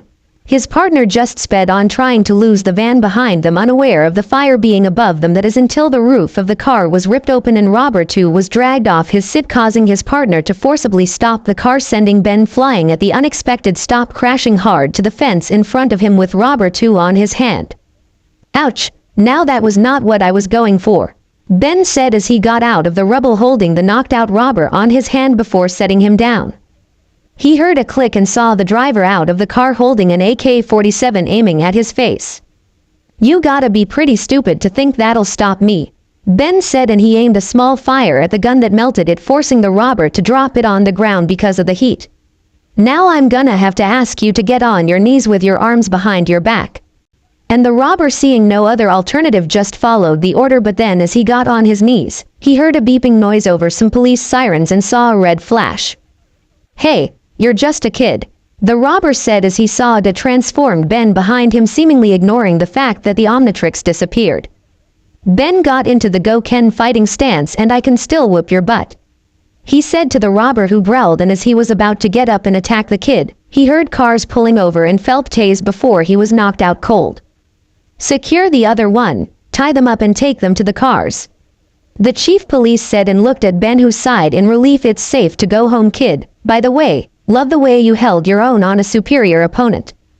Thanks, Ben said, and with that he went to the corner of the street to enter the RV with his family waiting for him, telling Max to stop at Mega Mart to get some cereal in there. Meanwhile, in an apartment block, click, the door was opened and a person walked inside the apartment, pisses that the owner of this apartment hadn't paid his dues. That's been over 6 months. As he walked in, the apartment looked creepy, filled with animals of different kind, all in a protective glass. Phew, smells like a zoo in here, the man said as he continued to walk to the person he was looking for. That was until he walked into an empty cage that caught his attention. He was examining it until a frog came out of the log that startled him a bit. As this was going, he didn't notice the shadow that was creeping up behind him until the owner spoke. How did you get in? The owner demanded, scaring the manager into a mini heart attack. Pasky, the manager said, fixing his tie. I am still your landlord, remember? Maybe not, since your rent is 6 months past due. He ended. All my funds go into my research, the scientist said. Now get out, you're disturbing me, he yelled, pointing to the door. Looks like you were disturbed long before I got here, the landlord said. Listen, Doc, you and your furry friends are out on the street unless you pony up the green. He held out his hand, hoping that Onimo, the resident, will pay for it. Pony up, interesting choice of phrases, Onimo said, picking up a frog from its habitat. You must be an animal lover, then you're going to love this. He dropped the frog on the floor and went to pick up a helmet with 2 horns on it, something that caused laughter from his uninvited guest. What's that? You a member of the Moose Lodge or something? The landlord said. This is my transmodulator, Onimo explained, pointing to the device that was strapped on his chest. Phase 1. It creates and accelerates mutations at the genetic level, he smugly stated, and turned the dial on his chest. Observe. The device charged up and shot a red beam from each horn, aiming for the frog that was in the range of its attack. In a flash of red light, the frog grew, nearly reaching the roof of the room. He looked bigger and had 2 sets of eyes, one directly above the other, and a pair of horns on its head. The frog swallowed the landlord in a gulp, and Onimo couldn't resist. I'm sorry, I can't hear you, but it sounds like you got a frog in the throat, or should I say it's the other way round. He began to cackle louder as the mutated frog spat the landlord out of his mouth and into the wall, knocking him unconscious. Picking up a bit of an old newspaper clipping, Onimo said, I'm so close to getting what is rightfully mine. All I need is a few lousy components and I'll be able to finish my work. So whether your need from hairspray to electronics, Onimo suddenly heard a peppy commercial on the TV, where it explained about the new Megamart that opened up. Seen this, Dr. Onimo said. Ah, just what the doctor ordered. With the Tennysons, Naruto, Ben, Gwen and Max were walking in a superstore, with Max pushing the trolley and Ben looking left and right, excited at the items he was seeing. Ben spotted the aisle he was looking for, the cereal aisle, and he then rushed to pick up the first box of Sumo Slammer cereal he found. Sumo Slammer cards, cool, Ben exclaimed as he saw it on the prize section of the box.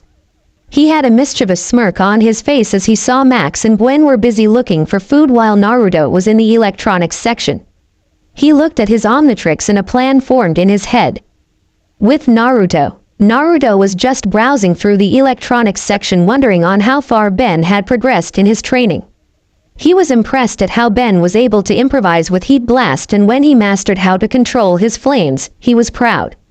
Now he was thinking of what alien he should train next and what alien he should unlock as a gift should Ben master 5 of his aliens. Gray Matter. No, he doesn't need any familiarization with him. How about Ghost Freak? No, I just get this odd feeling whenever Ben turns into that alien. And what was it that Azimuth said about ectonerites? I'll think about it when I have the time. Now who should I train next? He was forced out of thought when Gwen asked his grandfather a question. No offense, Grandpa, but can we have a normal dinner for once? That now got him to remember that he needed to buy some real food and hide it from his grandfather, so he went to the pasta section of the store and quickly selected pasta and then trailed off to the canned food section to pick up some spices for the sauce he was going to use. He paid for the item and sealed it in a scroll, pocketing it, and when he passed the cereal section, he saw Gwen holding a small gray toy that moved on her arms hidden at her back, talking to the store manager. He walked over to them and asked, "Is something the matter?" "Yes," the store manager said. "This young lady over here thought that it would be a good idea to open these boxes of cereal spread all over the place." He motioned to the mess around them and Naruto knew instantly it was Ben that did it inside. "I'll handle it from here and pay for the boxes," Naruto said, and the manager smiled in appreciation before he left. They heard a beeping noise and Gwen decided it was time to have payback, so she let Ben fall to the ground as Gray Matter. "Why did you have to do that?" Gray Matter asked in a squeaky voice before a bright light occurred and Ben was seen in the place of Gray Matter holding his injured ass. "Ben," Naruto said, warning him. "Sorry, won't happen again, I swear," Ben said, knowing that his brother can be scary at times. Naruto sighed and motioned for them to gather the boxes while he went for Grandpa. Later, by the cash register, Naruto was just bringing out his wallet, irritated that he had to pay for what his idiot of a brother did. Ben was scowling that he didn't get what he wanted, and Gwen was beside Naruto, annoyed at Ben also. Max was just confused as to how this happened. As they were about to pay for the items, they started to feel mini quakes and the store started to shake, forcing the manager to hide under the table in panic. Crash! The wall beside them exploded, and as the smoke cleared, it revealed Dr. Anemo on Hit Frog entering the store. "Whoa, an odd," Ben said while Gwen and Max looked surprised. Naruto, not so much. Anemo ignored them and looked to the electronic section.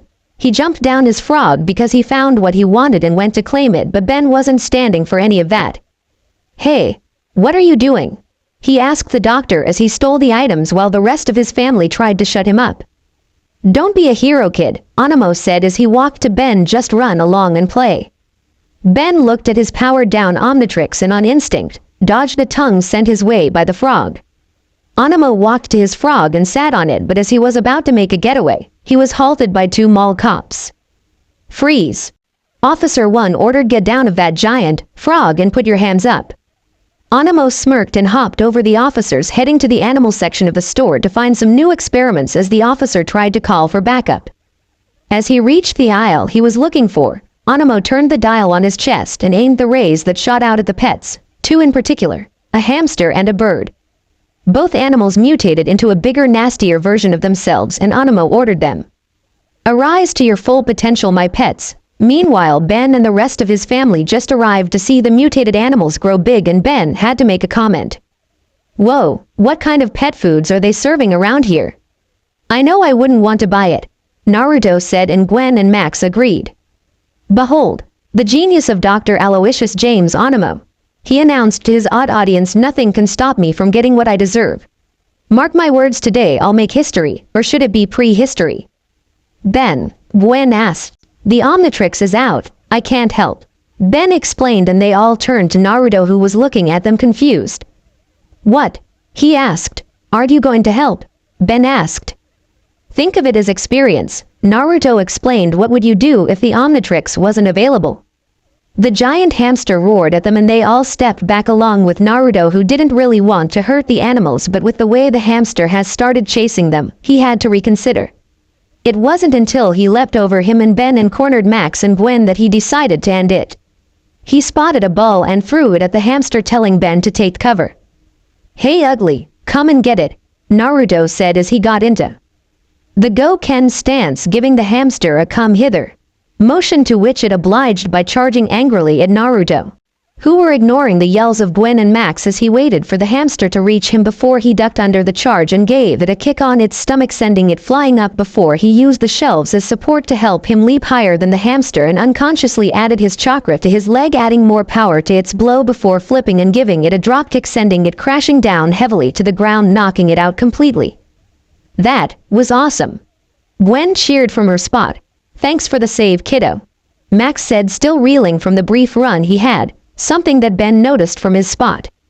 Are you okay, Grandpa? He asked, and Max waved his worry away. That was until the ground shook, signaling the return of Animo, who was pissed. You fool, you cannot stop me, Animo said. I will turn Washington, D.C. into Washington, B.C. With that, he got off his frog and leapt on the mutated bird that came to pick him up, and they both left the store with the frog following behind. You saved the store, the store manager said, coming to see the monsters leave. If there's anything I can do to repay you, anything you want. Ben suddenly got a devious idea and smirked. Well, he would have continued. That was until Max dragged him of the store with Gwen and Naruto in tow. On the road, the RV was on the road chasing the giant bird with Animo on top of it, with Max behind the wheels trailing the bird. Ah, this reminds me of the good old day, Max said to Ben, who was at the front seat sulking for his loss of his sumo slammer cards. Before I retired. Gwen noticed something wrong here and asked, so what kind of plumber were you? Max stuttered a bit and answered, a darn good one. Ben, stop sulking in front, Naruto said from the other side of the back seat where Gwen was sitting. You'll get the cards next time. Fine, Ben said after he sighed, making Naruto sigh in relief until they heard ringing from Gwen's computer. Bingo, Gwen said, catching everyone's attention. 5 years ago, Animo was a promising researcher in veterinary science, but it turns out he was mutating animals, and when he didn't win some big prize, well, he threw a tantrum like a baby and vowed revenge, Naruto asked, and Gwen nodded. Didn't he say he wanted to make prehistory? Max asked while driving. That's it. I know where he's going, Ben exclaimed, much to the surprise of Gwen, and as he told them his idea, they drove to the one place they knew he would be from what they just realized, the Natural History Museum. As they packed the RV, Ben, Max and Gwen came out of the vehicle, rushing inside the museum with Naruto staying behind, something that Gwen noticed. Why aren't you coming? She asked, catching the attention of the other two. Yeah, we could use the help, Ben said. You guys go on. There's something I want to check out first, Naruto said, and Ben and Max headed to the door with Gwen waiting behind, voicing her curiosity. What do you want to do that made you stay behind? She asked. Something that I've been working on that I want to give a test run, Naruto said. It's just a prototype though. Can I see? She eagerly asked. In due time. Now head in after those two and be careful out there, Naruto said, waving off her curiosity. I don't want to lose one of the first real friends I have. Here, Gwen blushed and left Naruto to his devices, something he was glad for. He went back into the RV and picked up his bag and brought out a box, opening it, revealing a black ninja face Max with red outlines around the edges. He went to the washroom and looked in the mirror, seeing himself before putting on the mask over his head. Red seals appeared all over his body, and seconds later, he was wearing a full-body black ninja spandex that fit him perfectly, with red outlines around all the edges of the feet, arms, and he had on a red scarf and red martial arts belt on his hips. Only his bright blue eyes could be seen through the eye holes as he was inspecting the suit he made on his own. Not bad, Naruto said as he looked himself in the mirror. Now to take this for a test run. He then brought out 3 smoke bombs and dropped them on the floor, forcing them to explode, and as they cleared, he was gone as well. With the others, Max, Gwen and Ben were in the museum following the trail of feathers and destruction left by the insane doctor. Wow, never thought I'd spend my summer vacation visiting a history museum, Ben said. Even a dweeb like you needs to learn a thing or two before school resumes, Gwen insulted, causing Ben to pout at the jab. Now kids, we're not here to argue, we're looking for the mad doctor, Max said as they turned into a corner. And I think we've found him, Ben said, spotting Animo working. Animo heard the noise and looked up from his work. You're too persistent, I hate persistent, he said before he aimed his rays on the dead bone of a mammoth displayed in the museum. Now time for step 2 of my plan. he said, and activated his transmodulator, firing at the bones, and before the very eyes of the Tennysons, the mammoth was alive with all its flesh intact, and it seemed angry if the red eyes on its face was anything to go by. "Behold the genus that is Animo," Animo announced before he left the mammoth to deal with these pests. "Ben," Gwen said. "On it," Ben said, and he turned into 4 arms as he pressed the dial on his chest. "Let's wrestle." He then charged the mammoth with all his might, giving his grandpa and cousin a chance to go after Animo, something they took advantage of. With Gwen and Max saw Animo in the dinosaur section looking at the Triceratops bone, and before they could stop him, he fired his transmodulator beam at the bones, bringing the species back to life and ordering it to attack the Tennysons along with the bird that just arrived. As Animo saw they were distracted, he fired the beam at the bones of a Tyrannosaurus Rex, bringing it back to life before jumping on it. "No one will stop me from getting what is rightfully mine," he yelled out before he left his pets to deal with the Tennysons that were doing all they could to evade the monsters in front of them. That is, until something was thrown at said monsters, distracting them, and a voice spoke out to them. "Hey ugly, get ready to be extinct again." When Gwen and Max looked, they saw a figure about the same height as Naruto in a black ninja jumpsuit with a red vertical line along the front of the outfit from its neck to its hip that was wrapped up in a red GI belt that fit with the outfit. His mask had a vertical red outline from its head to its eyes, and he wore a dark red scarf. He was standing on the wall looking down on them, but Gwen noticed those eyes that were revealed. Probably the only thing revealing about the suit. Those who watch Randy Cunningham, 9th grade ninja, should know the suit I'm referring to. If not, look it on Google. Well, that and the suit never hid the hair design, and she just put 2 and 2 together and smirked. "Is this the thing you said you were getting out of the RV?" she asked, surprising Max, as he had no idea who this person was and wanted in his RV. "Of course. Only a smart girl like you would be able to realize the boy she has a crush on has a mask," Naruto said, causing Gwen to blush. "I do not have a crush on you," Gwen muttered to herself. Naruto chuckled to himself, and Max realized who this was. "Naruto?" he asked. As Naruto wanted to answer, the wall shook and Naruto saw that the Triceratops below him. He looked back to Max hold that thought. He then materialized a sword and jumped to the ground a few feet away from the creature before he dashed towards it and jumped to the wall as the dinosaur charged at him. He then readied his sword and jumped from the wall, landing in front of the Triceratops before his sword started to hum. He closed his eyes in meditation as time slowed down when the Triceratops charged at him again. When Naruto opened his eyes, he was behind the Triceratops in a burst of speed. As he materialized the sheath, he gave the sword a 540 spin before slowly sheathing it with a cling, simultaneously calling out the name of the skill set. Mu Seigen no Ken Seisakuho, Unlimited Blade Works. The Triceratops burst into tiny pieces as deep slashes appeared all over its body, getting rid of it completely. The bird saw this and went to attack Gwen, that was currently amazed at what she and her grandpa saw, but noticed the bird moments later and picked up a staff before using it to attack the bird.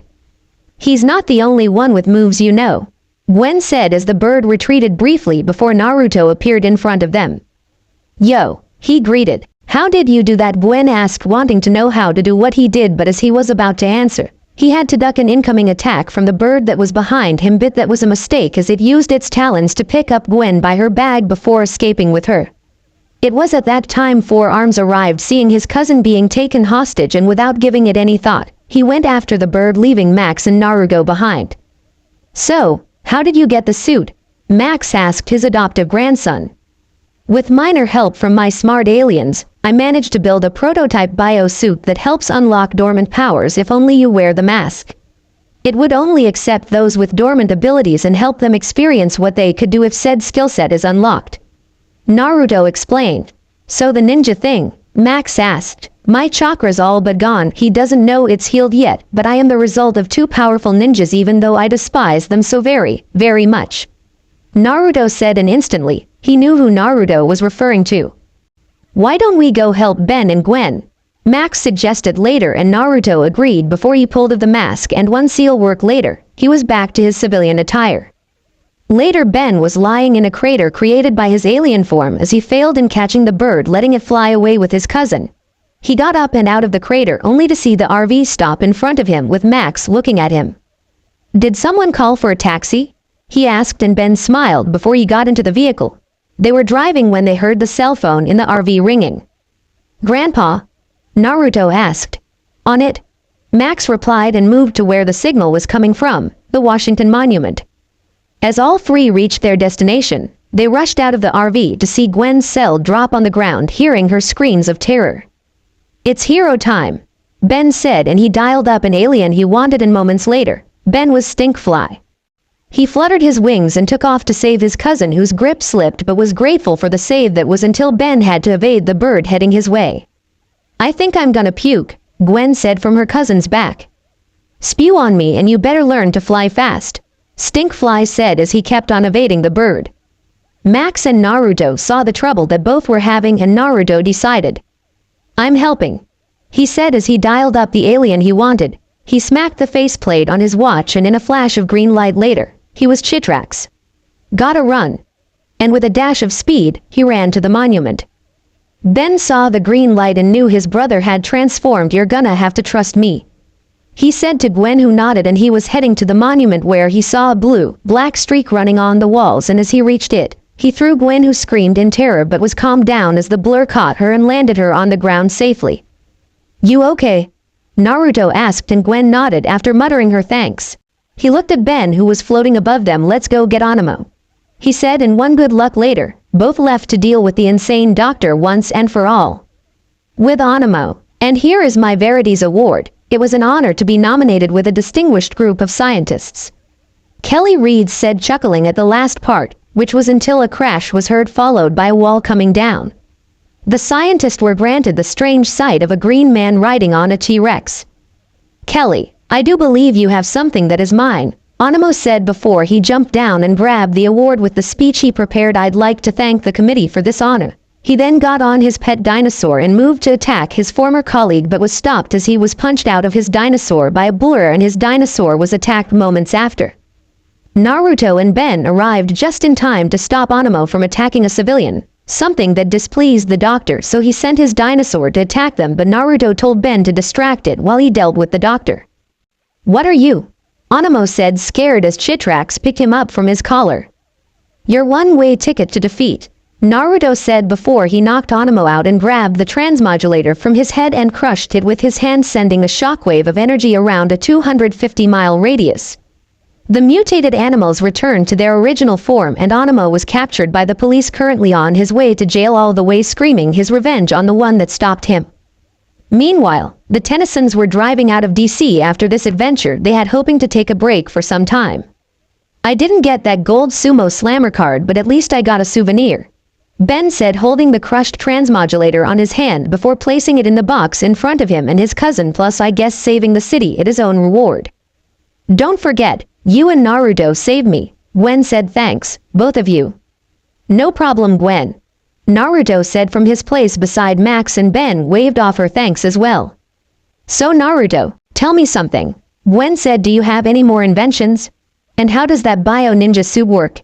Here she had to suppress a smirk as she caught Ben's attention and heard Naruto groan.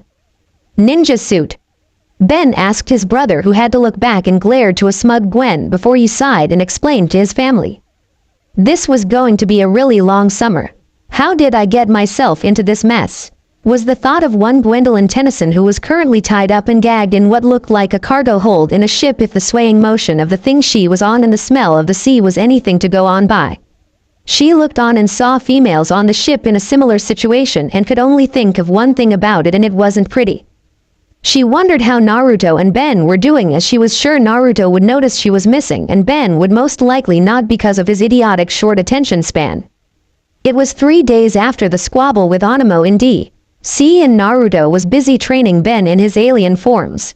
They were working on XLR8. Most times, he and Ben would go on races across the continent to get Ben used to the Cancellaran speed, and she decided that she'd take a stroll. They were a few cities away from DC, and she was bored and wanted to explore the library they had here, but when she made a wrong turn, she was trapped, and when she wanted to leave, she was cornered and captured. The men had something like headbands on their arms and said something about a gato, something she had a fishy feeling about. She was about to move when the door opened to reveal a man with black hair that reached his shoulder. He had black eyes and that arrogant smirk on his face. On his back was a sword in its sheath over a black short-sleeve shirt and wore blue-black trousers and a pair of dark blue sandals. He crouched down at her and sneered, picking up her chin with his finger. "Looks like Gado's going to have a field time with you guys, and I'll be swimming in the best things money could buy once we sell off you mutts," he said, and violently let go of her head to hit the solid ground below.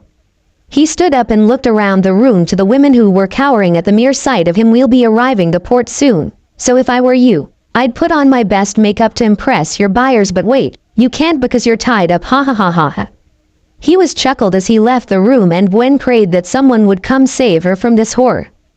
Meanwhile, as Gwen was being held hostage, in the office of Minato Namikaze, the fourth Hokage, he was looking at the ninja team of Team 7 with current team members, Uchiha Sasuke, the last member of the Uchiha clan since his mother was in a coma, and the current rookie of the year, Haruno Sakura, his #1 fangirl, and Nami Uzumaki Namikaze, the current heir to the Uzumaki clan and the holder of the yin part of the Kyuubi no Yoko's chakra. Ever since Naruto left Konoha, word got out on what happened and how he treated his own son. The daimyo of Fire Country heard about it and decided to come to the village to not only give a piece of his mind but also draw back some of the funds handed to Konoha, because he was disappointed in how a village would treat the boy, and the villagers were not happy when it was announced, saying the demon deserved it. Kushina was only steps away from breaking off their marriage until she was promised a change of behavior from both him and Nami and better ruling of the village from now on, and since he said that, the village had changed. Now the villagers were all getting fair treatment, and he removed the corrupt civilians from the council and also shot down some store owners that were overpricing his son and replaced them with less competent store owners. He also decided to change up the academy curriculum, increasing the amount of physical abilities, adding Tree and Eater walking to the final year of the academy brochure and introducing elemental natures there, as well as helping each final year know what their elemental nature is. When he found out that Nami had one for wind and water, he was excited. He knew he would have to now up her training if she wants to be the Hokage of their village and protect it like her father before her, and if possible, apologize to her brother for the way she treated him. Nami was another thing that surprised him with the change of her character, but he was willing to bet Kushina's punishment had something to do with it. She was a spoiled brat, and it pained him that it took Naruto leaving for him to realize it, and he was even more ashamed when he found out he was part of what spoiled her in the first place. That was when Kushina and he decided that she would be leaving on her own for 6 months just to give her a taste of what her life would be like without her parents, and he gave his daughter another special assignment: hinge into Naruto and find out what his life was in the villagers that made it unbearable so that he can do something about it. At first, she refused it, but then relented after she was told the reward, so she had to hinge into her brother, not knowing the disadvantages it would bring to her. Nami's first half of the punishment, according to her, was unbearable. Nobody to support you, living on your own after your friends abandon you for the lack of fame, and so on.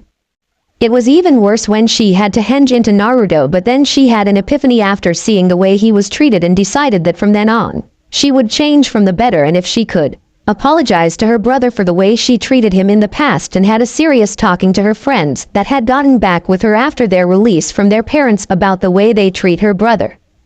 He himself knew he had a lot of making up to do once Naruto's been returned. Besides, that power he used to defeat Kakashi and the rest of the Anbu, it would be useful in the village, so he needed to know where he got that from. He looked at Sasuke and was disappointed in how he had changed from the sweet little boy they all knew into the arrogant prick before them.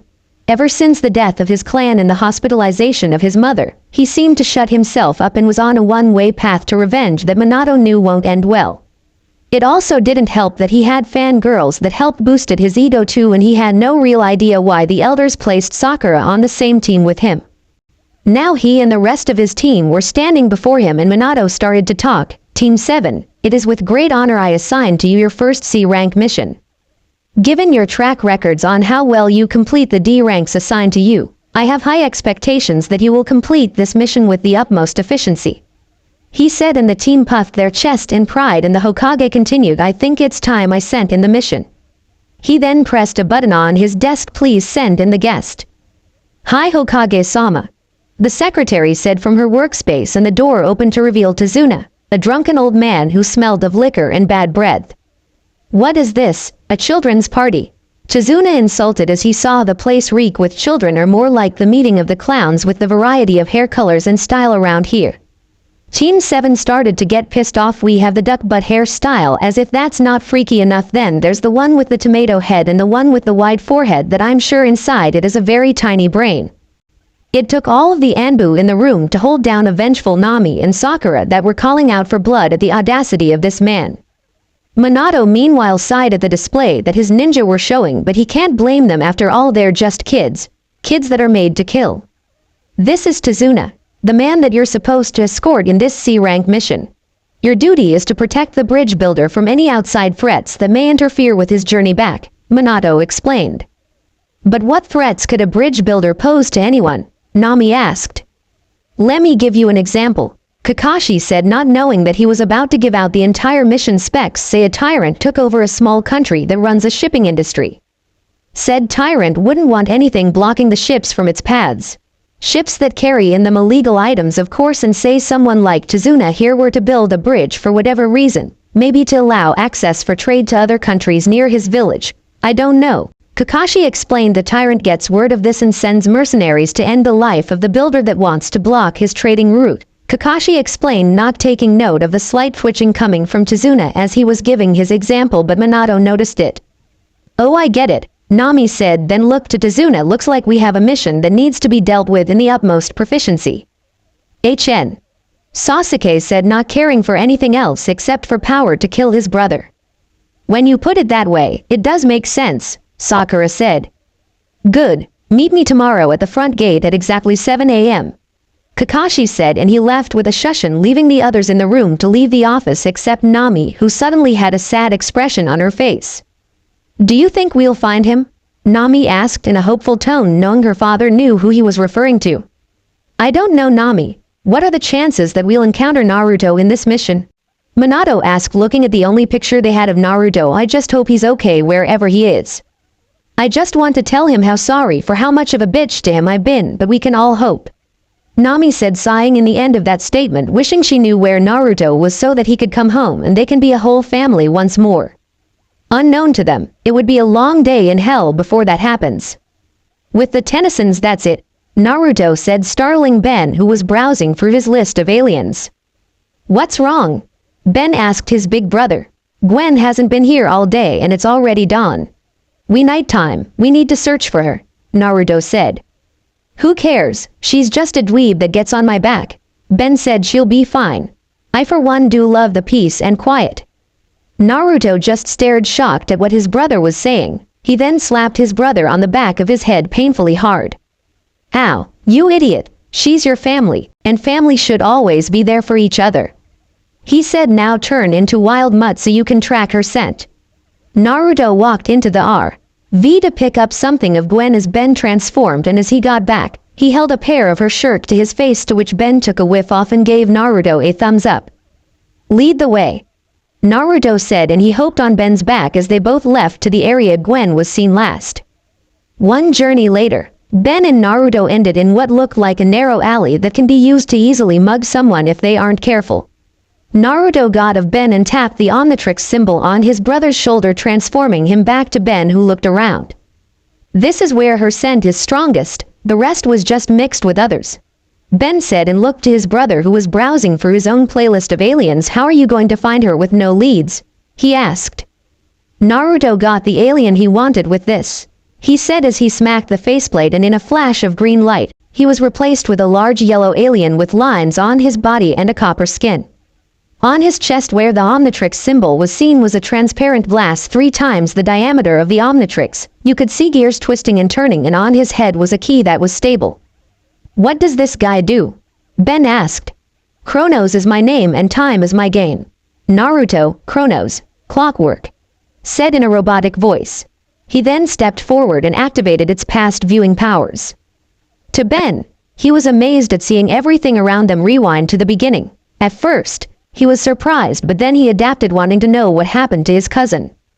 Naruto was busy rewinding time till he got to where you wanted. Look, Jin. The little girlie wandered off on her own, a man said as they cornered Gwen on the alley. Well, Haru, what do you suppose we do? His partner, Jin, asked. Well, We could sell her to Gato along with the rest.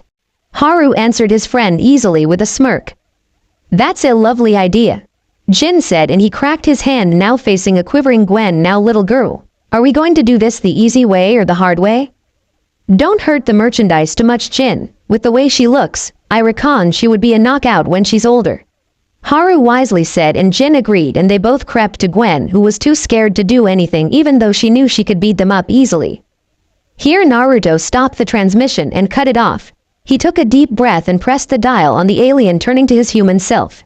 He was taking deep calming breaths and looked to Ben, who was confused. What just happened? Ben asked his brother.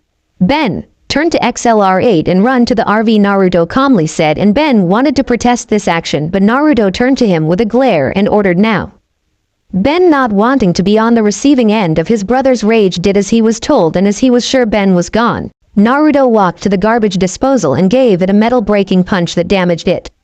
He then closed his eyes and kept taking deep breaths to calm himself down before he opened them, and if he were to look closely, he would have noticed that the pupil of his eyes had turned into slits, but he was too deep in rage to focus. He then finally calmed down and turned into rush before speeding off to the RV in order to search for who this Gato is and then make those two idiots pay dearly. Later Ben was in the RV thinking on how Naruto was acting lately. He didn't hear the door open and his grandpa walk in. Is something the matter? He heard when Max ask. Naruto has been acting weird since we found out Gwen's been kidnapped, Ben said, something that caught his grandpa's attention. Gwen's been kidnapped? Max asked, and just then Naruto walked in replying his question. Yes, she has, he said, and he got his laptop starting the search for Gato and where he is, and if anything happens to her, I'm going to destroy him. Ben and Max knew Naruto wasn't kidding when he said that, so they silently prayed for the safety of his cousin, granddaughter. With Gwen, while Naruto was busy searching for Gato, Gwen was wondering how long it was since she got here. Currently, she was in a room with the same hostages from before and some other that were new to her.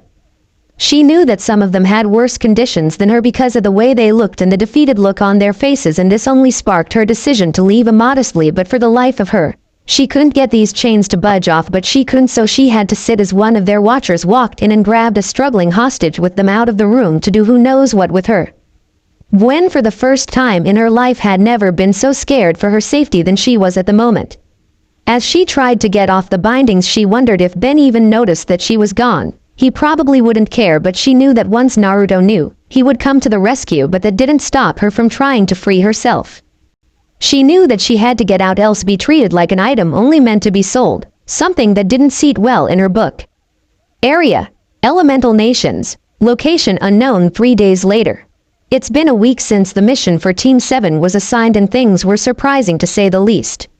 If they knew that Kakashi were this good in predicting possible outcomes in a mission's future, their team would have been swimming in higher ranked missions, or the village would be more prosperous than it was since the daimyo cut the finding from it.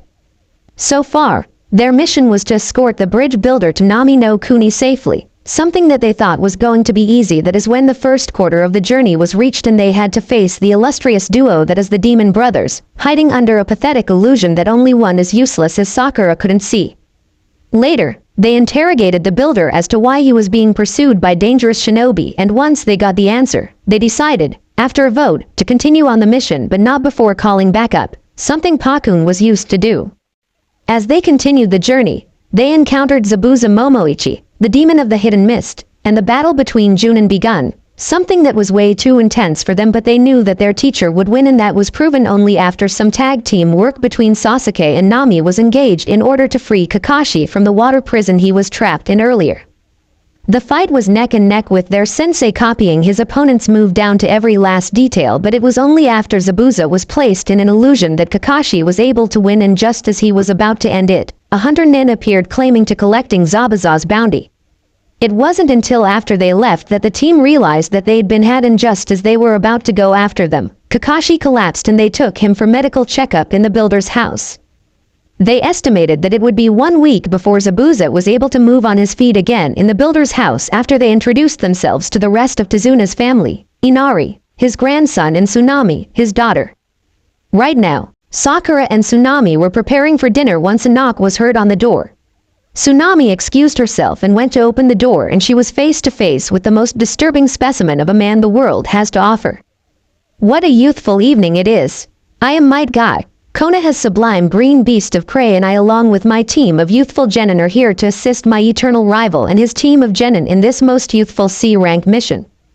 A booming voice that sent chills down the crippled Kakashi's spine said from the door, and as he turned, he nearly had a heart attack from who was standing. Sure, he had heard the name before, but he just wanted to make sure that it was not who he thought it was, but he was surely mistaken as he saw the person on the door. Guy was a tall man that had a bowl head haircut and a wide smile on his face. He had on a green jumpsuit with his headband on his waist and a pair of orange leg warmers on each leg. He also had on the traditional Junin vest, opened completely. Behind him where his genin, the one that stood out the most was his mini-me, a kid that dressed exactly like him except the jacket. The other two were okay in terms of dressing. The female member of the team was wearing a simple pink Chinese dress with green trousers that showed her figure. She had her hair tied in buns and had a pair of round brown eyes, and she had her toolkit strapped on her right leg like most shinobi do, and she wore her headband on her head. The other male member of the team was a Hyuga. He had the traditional hairstyle of the male family along with their white eyes. He had on a brown long-sleeve shirt with straps and a pair of brown shorts. He had his headband strapped to his forehead and wore the normal blue shinobi sandals that all shinobi wore. Trio of genin were Rock Lee, Ten Fujin and Neji Hyuga, the students of his self-appointed eternal rival. Of all the people they had to send, Kakashi muttered, but unfortunately, Guy heard and looked over Tsunami's shoulder. "Hello, my youthful rival. How are you on this glorious evening?" he greeted, earning a wince from how loud he was. Kakashi just ignored him and started reading his book, something that got twitches on the females' faces before he finally said, "Huh, did you say something?" "Curse you and your hip cool attitude, my eternal rival," Guy said as he started ranting of the unyouthfulness of his rival. Lee was watching his sensei in awe, marveling at how his sensei was, but Ten and Neji just shook their head in annoyance at the display before apologizing for their sensei's act. "Sorry, our sensei can get eccentric sometimes. I hope it's no bother to you," the female, Ten said to Tsunami, who waved it off. "No worries, I can deal with it," Tsunami said with a smile.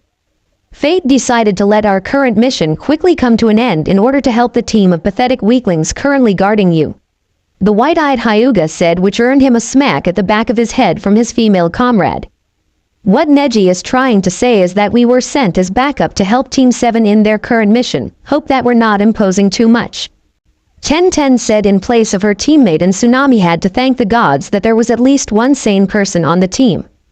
"Please, do come in, we were just preparing for dinner," Tsunami said, and she moved herself out of the way and allowed Ten and her team to enter the house. The team stepped in after they thanked Tsunami for her hospitality. Luckily, Sakura left earlier to go fetch her teammates from their training, unknowingly avoiding the weirdness that is Team Guy, but Kakashi wasn't so lucky. Later, Sakura, Nami and Sasuke just came back with Sakura dragging the other two from an intense sparring session. Their clothes were messed up to continue, so they had to go back to get changed and get something to eat before heading to sleep. They encountered Team Guy, something that was a weird experience for them, especially for Sakura because of the weird boy that declared her love for her and demanded that they go out, something she refuted immodestly because of how ridiculous it sounded. Dejected, the boy decided to try again until his teammates put a stop to it, apologizing for his attitude, something Sakura greatly appreciated, and once they settled down, they all had dinner and had to turn in for the night, but not before meeting the brooding Inari, who snapped at the way they were acting, something that Neji didn't appreciate, so he decided to give the boy a piece of his mind and comment on how useless he was being at the moment. Lee didn't appreciate the put down, so he scolded his teammate while Ten had to console the young boy. Seeing the young boy reminded Nami of her older twin brother. That's why she left the room quickly, so as to avoid the pain it brought her, and she didn't want her teammates to see her cry. Sasuke also had to leave because of how annoying the brat was being, and seeing Sasuke leave fueled Sakura's desire to leave as well. The others noticed Team 7's imminent departure and decided that it was time to leave for the night, so they bid everybody their good night. With Nami, the following morning, Nami was waking up from her sleep in this area that she found, an area filled with white flowers and trees. It was very beautiful to the naked eye at sunrise. She looked at her left and saw a very pretty boy walking into the field with a basket of flowers. "Good morning," the boy said as he saw the field was occupied already. "Good morning, my name is Nami, what's yours?" Nami asked. "I'm Haku." Haku introduced. "What are you doing here early in the morning?" he asked. "Just needed to cool off from something that depressed me last night," Nami said. "Are you a shinobi?" Haku asked, seeing her headband tied on her head. "Yup," she replied cheerfully. "I want to be strong to be the Hokage of my village," Nami said. "Why do you want to be Hokage?" Haku said. "Because by then, I would have had the power to help look for something," Nami explained, thinking of how her father won't allow her to go on her own to search for her brother, how she was stopped time and time again from leaving. "Why settle with that?" Haku asked, and Nami looked confused. "Why not use the power you have to protect those precious to you? That is the way to become strong, because the emotion needed would help strengthen your resolve," Haku explained. Nami just looked dumbfounded. "I never thought of it that way," Nami said as she walked to him and both started to pick herbs. During the exercise, they both exposed some of their secrets to each other, comfortable with the setting that was provided, and by the time they finished talking, they were done. "Thanks for the advice, I'll be sure to follow it," Nami said as they got up, helping Haku prepare to leave. Haku turned around, waving the thanks away, but before he made the fourth step, he turned around. "By the way, I'm a girl," Haku said as he left a dumbfounded Nami behind. "There's no way," Nami thought as she saw Haku walk with a sway of her hips as if to enforce her point. That was just borderline creepy. With the Tennysons. By the time Naruto decided to start searching for Gato, Ben was secretly twinkling with his Omnitrix, twisting and turning it from side to side, trying to find out its secrets. Naruto told Ben to leave if he couldn't stay quiet, so he did, leaving Naruto in peace. By the time Ben left, Naruto was close to finding about Gato using his computer. He got the general area on where he should be located because of the businesses he's been doing, and his computer pointed out that most trade under his name originated from the Bermuda Lake.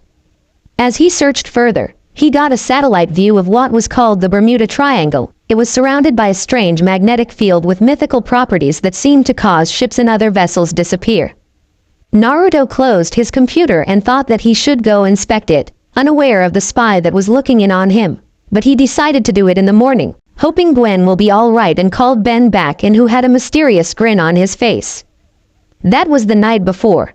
Currently, Naruto was standing in a port looking at the sea, coordinates of his destination locked in his head. He knew where he was going and didn't like it one bit. That's why he left before Ben woke up, because the place he was currently heading off to was really dangerous for him. He was dressed in brown long-sleeve pants and a black short-sleeve shirt with an orange short-sleeve jacket with a hood over it. He also wore a pair of white and orange sneakers. He brought his wrist to his chest, revealing his Omnitrix scrolling through the alien he wanted, and once he picked it, he slammed it down, and in a flash of green light, he was Rush, the Kinesilaran. He put on his visor and dashed across the sea, running to his destination as quick as he can. Not a minute later, a green flash was seen, and Ben, who was gray matter before, was now XLR8, his own Kinesilaran. He put on his own visor and said to himself, "If you think I can let you get away that easy, think again," he said, and in a dash of speed, XLR8 followed his big brother's trail, wanting to see what he was hiding from him and planning on having a little fun as well. Area: Elemental Nations. Location: Bermuda Triangle.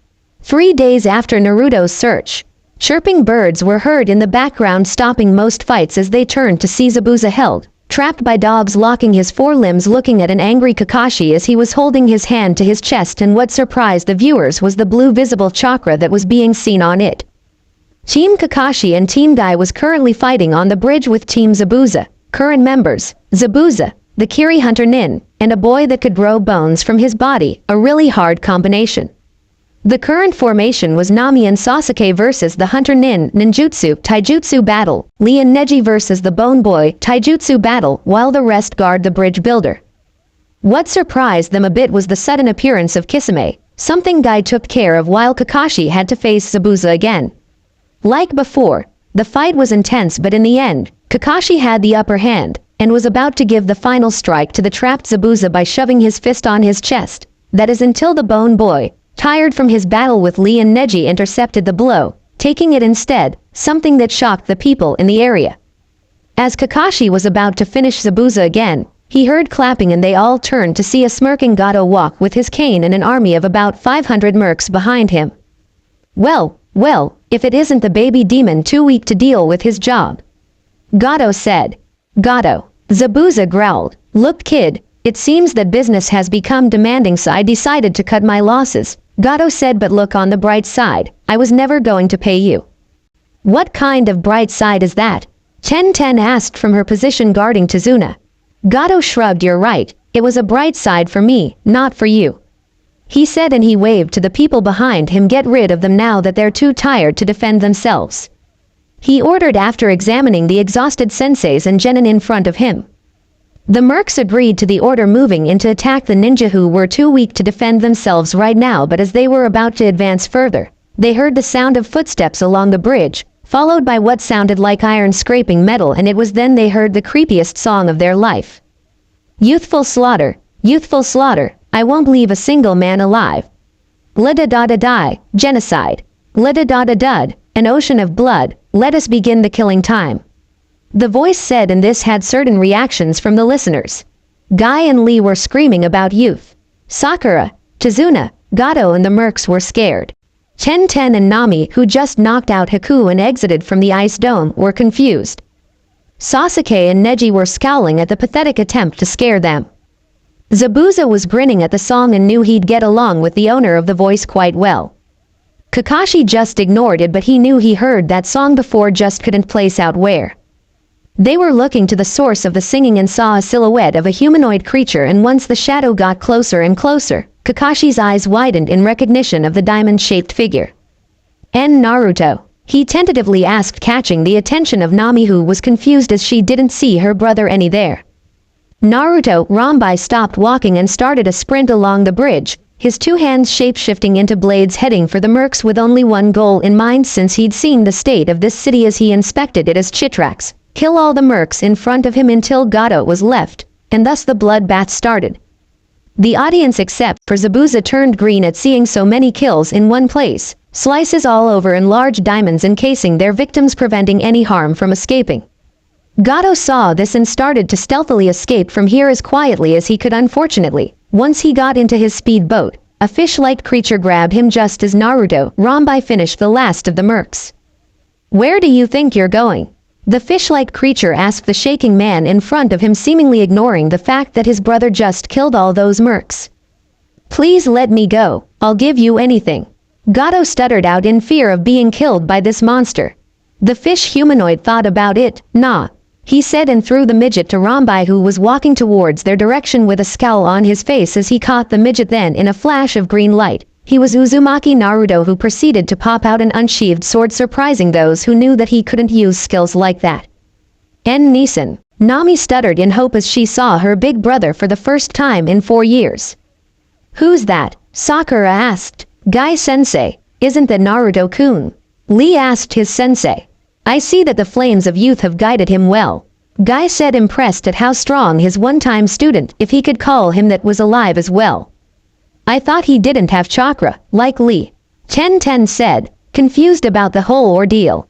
How did he get that power? Sasuke stuttered to himself. This is my one chance to capture him and bring him back to the Hokage. Kakashi thought I want everyone to surround him and capture him at all cost. Kakashi ordered be careful. He was able to take down 4 Anbu, me and the 4th Hokage at the age of 9. If he was able to do that then how are we supposed to beat him?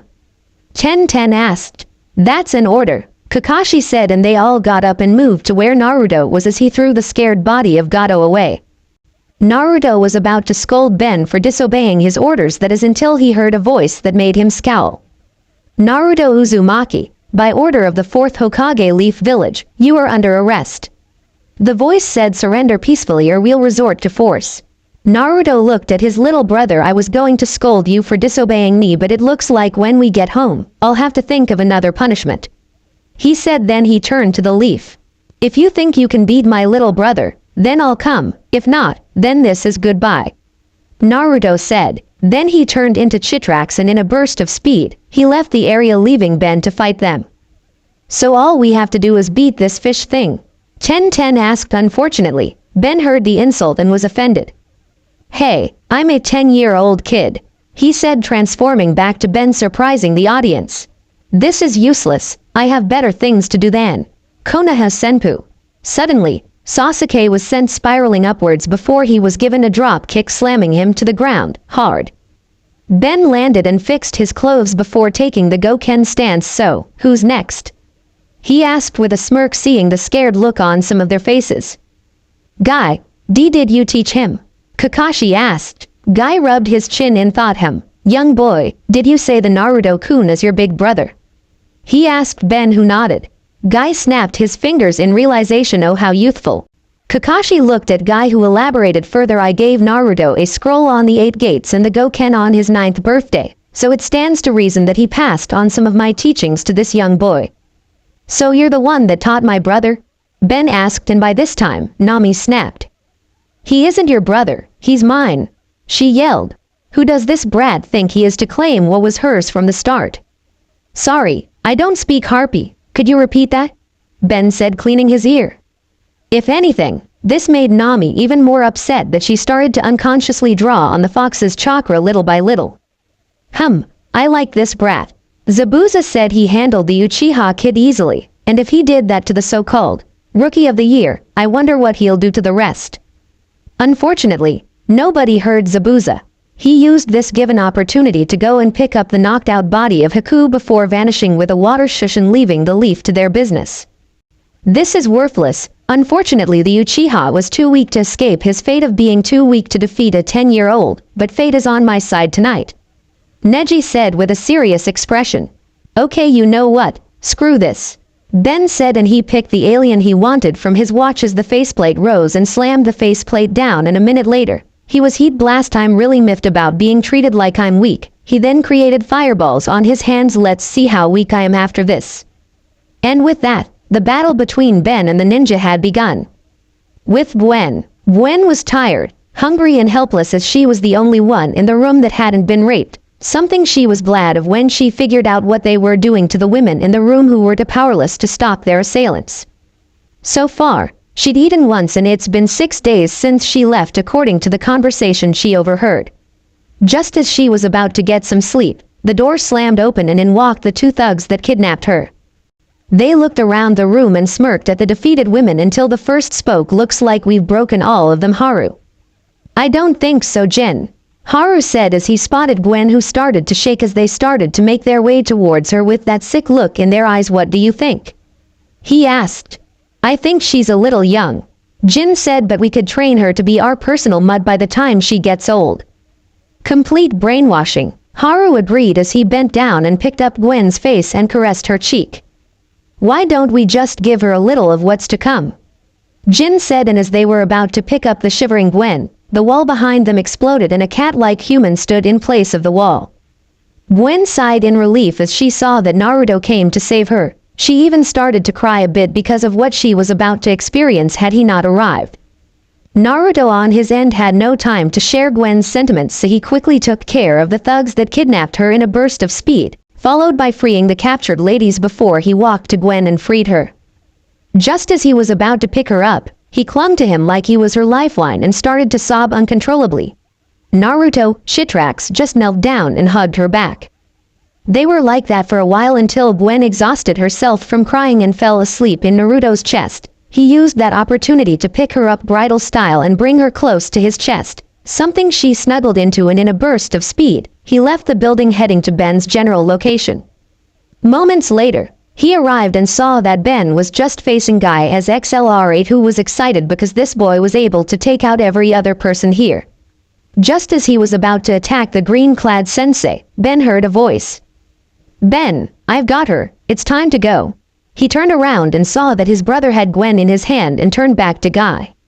Sorry to have to cut this short, but I got a plane to catch, he said as Naruto left. He gave Guy a clawed salute. Gotta run. He followed after Naruto with a burst of speed, trailing side by side with him.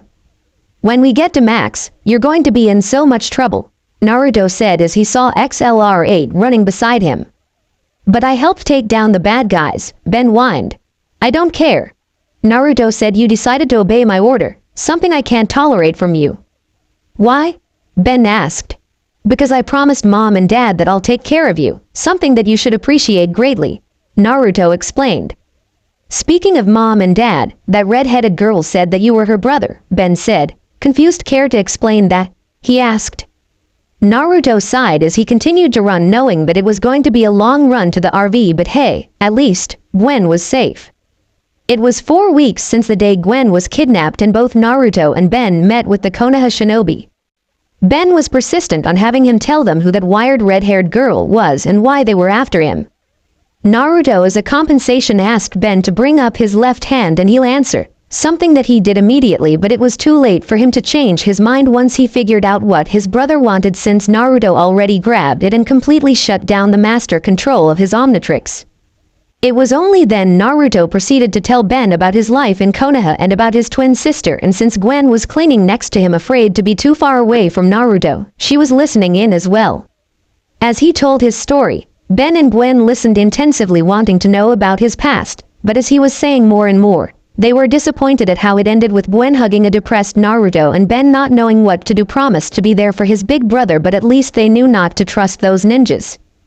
Enough about the depressing stuff. Naruto decided to continue teaching Ben on how to control one of his aliens, but as thanks for helping him with the Konoha flunkies, he unlocked an alien for Ben that he took an instant liking to. Ben called the alien Feedback, an alien that could do almost anything with electrical energy, be it absorption, redirection, flight, enhanced speed, electrical based, enhanced strength, electrical based. Ben really liked this alien, especially when he fought against Naruto's Bioshock, a Yeti with lightning based attacks. Ben was really improving with his aliens, something that made Naruto happy. So far, he mastered XLR8, Heat Blast, Gray Matter, Feedback, Rip Jaws and Wild Mutt. The aliens unaccounted for were Upgrade, Ghost Freak, Four Arms, Diamond Head, and Stink Fly, and Naruto decided that it was time to train with Stink Fly, and currently, he, Gwen, who was still clinging to him, and Max were in the RV driving through the desert while Stink Fly was flying directly above them. "So where to next, Grandpa?" Naruto asked. "I thought it will do you wonders to visit my older sister, Vera," Max said to the kids, who were suddenly irritated for no reason. "Aunt Vera?" Naruto asked, dreading this visit already despite not knowing who she was. "The only reason I know I'm going to like this visit is because of the teasing Ben's going to get from her pinch of doom," Gwen said. Naruto was still confused as to who Vera was, but he decided that he had to see her before he started to judge character, because judging someone based on relation isn't worth the trouble for him. "So where are we going?" a squeaky voice asked from above them. "Vera's," was the reply from the RV, and as Ben heard that, he whined in annoyance at being reminded of her. This visit better be interesting or he'd leave immediately. Undisclosed location in a room. 9 holographic figures came to view, each unable to be made out because of the uniqueness the hologram had to offer when one accomplished the requirements needed for this technique. "We have gathered here today to share our findings concerning our current targets. So far, we have yet to know the location of some, but others were fairly easy. Like we can deduct that the Nanabi resides in Taki, the Ikibi in Suna, and the Sanabi is currently fighting a war in Kiri. Speak your piece concerning your observation." The one that sounded like the leader spoke. "The Rokubi and Gobi were very hard to locate, but we managed to track them. The Rokubi is currently hiding in the mountains near Iowa, while the Gobi is currently hiding somewhere only a select few know in Kiri, but with our spying, we can capture him while he's busy blowing those useless bubbles of his." White Black Zetsu said. "Thank you, Zetsu. Anyone else?" the leader asked. "The Yang of the 9 Tails has been found," Itachi said, if only for a little while before he was lost again. "Where did you find him?" the female of the group asked. "He was at Nami no Kuni, the hologram of Kisame spoke. I managed to spot him after my fight with Taijutsu specialist, Might Guy. It seems that the 9 Tails has evaded us yet again," the leader said. "Why don't we just kidnap the fucking shit's brat of a sister?" An image holding a scythe asked. "Because, you idiot, she is heavily protected by her village, being the Hokage's daughter. I thought that serving that useless god would grant you a brain," the image to his left said. "Hey you asshole, don't you dare insult Jashin-sama," the image from before said. "Hidan, Kakuzu, stop bickering like children, it is unbefitting for you," The leader said, but what Kakuzu said does bring merit. We need to be stronger before we can start our operation. He then looked around the room. In 3 years, we start the extraction of the Jinchuruki while evaluating their skills and progress as shinobi. Failure is unacceptable. Hi, everybody said. Konoha, 4 weeks after Wave.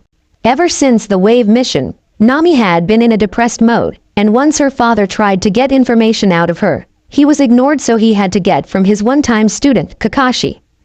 Shock was the expression on his face as Kakashi told him what happened during the mission, and as he went to the part where they met Naruto and it was pointed out that he had a little brother, Minato now saw the reason why his daughter was depressed.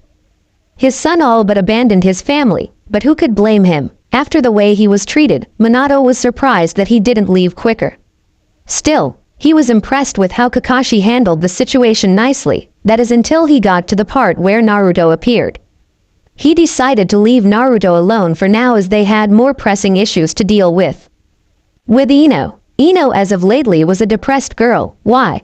Because of one reason, Naruto. Yes, she was aware that she was his first friend and vice versa. They were very comfortable around each other, that is until Naruto had to go and tell her his full name, something that made her ignore him once she knew who his family was. Till this day, she regretted making that decision because it was part of what drove Naruto away and she couldn't help but feel guilty. Just as she was about to continue sulking, the door to her flower shop opened and in walked the one that shattered her friendship and possible boyfriend in Naruto. A small part of her despises Nami for that, and it still does, but the rest ignored it, willing to be her friend. Hey, what's wrong? Ino asked. My mission to Nami no Kuni 4 weeks ago. Nami replied. Why? What happened? She asked Nami, who just stood and relaxed on the counter. I met Naruto. Well, if you call that a meeting. Nami explained. You met Naruto and didn't tell me.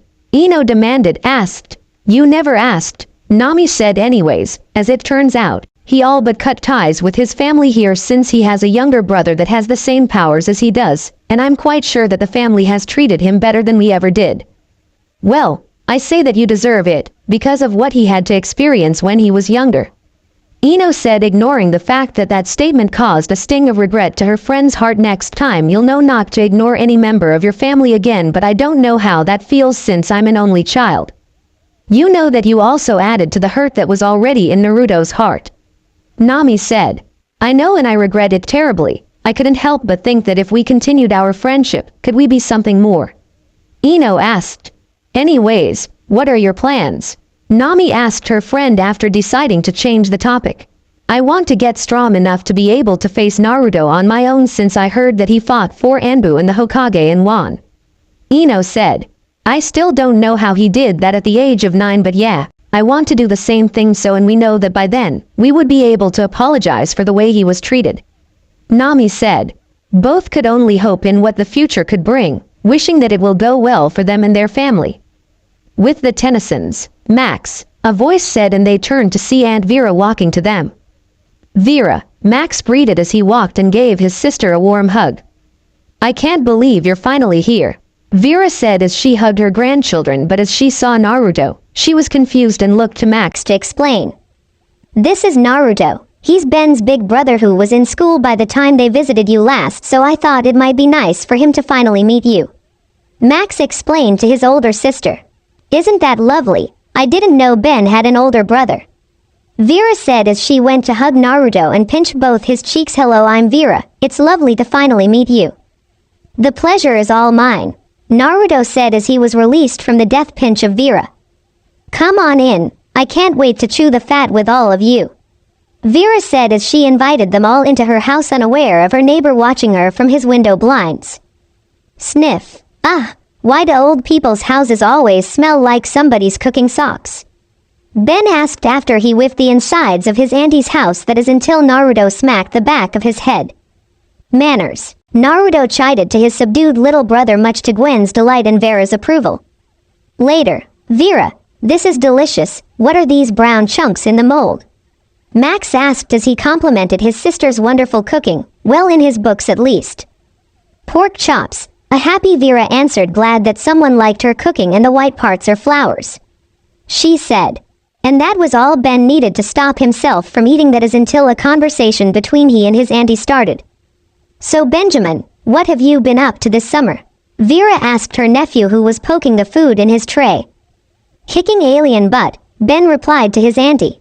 Oh you. Vera chuckled and waved it off as if it were a joke. That is until Gwen got her attention by asking about the birds in the shelf and making weird noises with her auntie, further increasing Ben's decision to leave the area, so he excused himself and went to the bathroom just as Naruto entered the room and sat on his seat. With Ben. As he closed the bathroom door, Ben was panting in fright. I gotta get out of here, he said. Then he grinned as he remembered the watch on his hand. He pressed both dials and a flash of green light later, Ghost Freak was standing in his place. Meanwhile, Gwen, Naruto and Max were in the living room with Vera as she was presenting her seashells to them. Gwen herself was too excited at what she was seeing. And this one is a valet, Tiana. Can you hear the ocean? Vera asked as she gave Gwen a seashell. Gwen placed the open end of the shell in her ear, trying to listen to the ocean as her aunt advised, but she heard something else. Loser, loser, the voice from the shell said in a creepy tone that startled Gwen a bit, especially the chuckles that followed after, but then she saw the shady outline of her cousin as one of his aliens.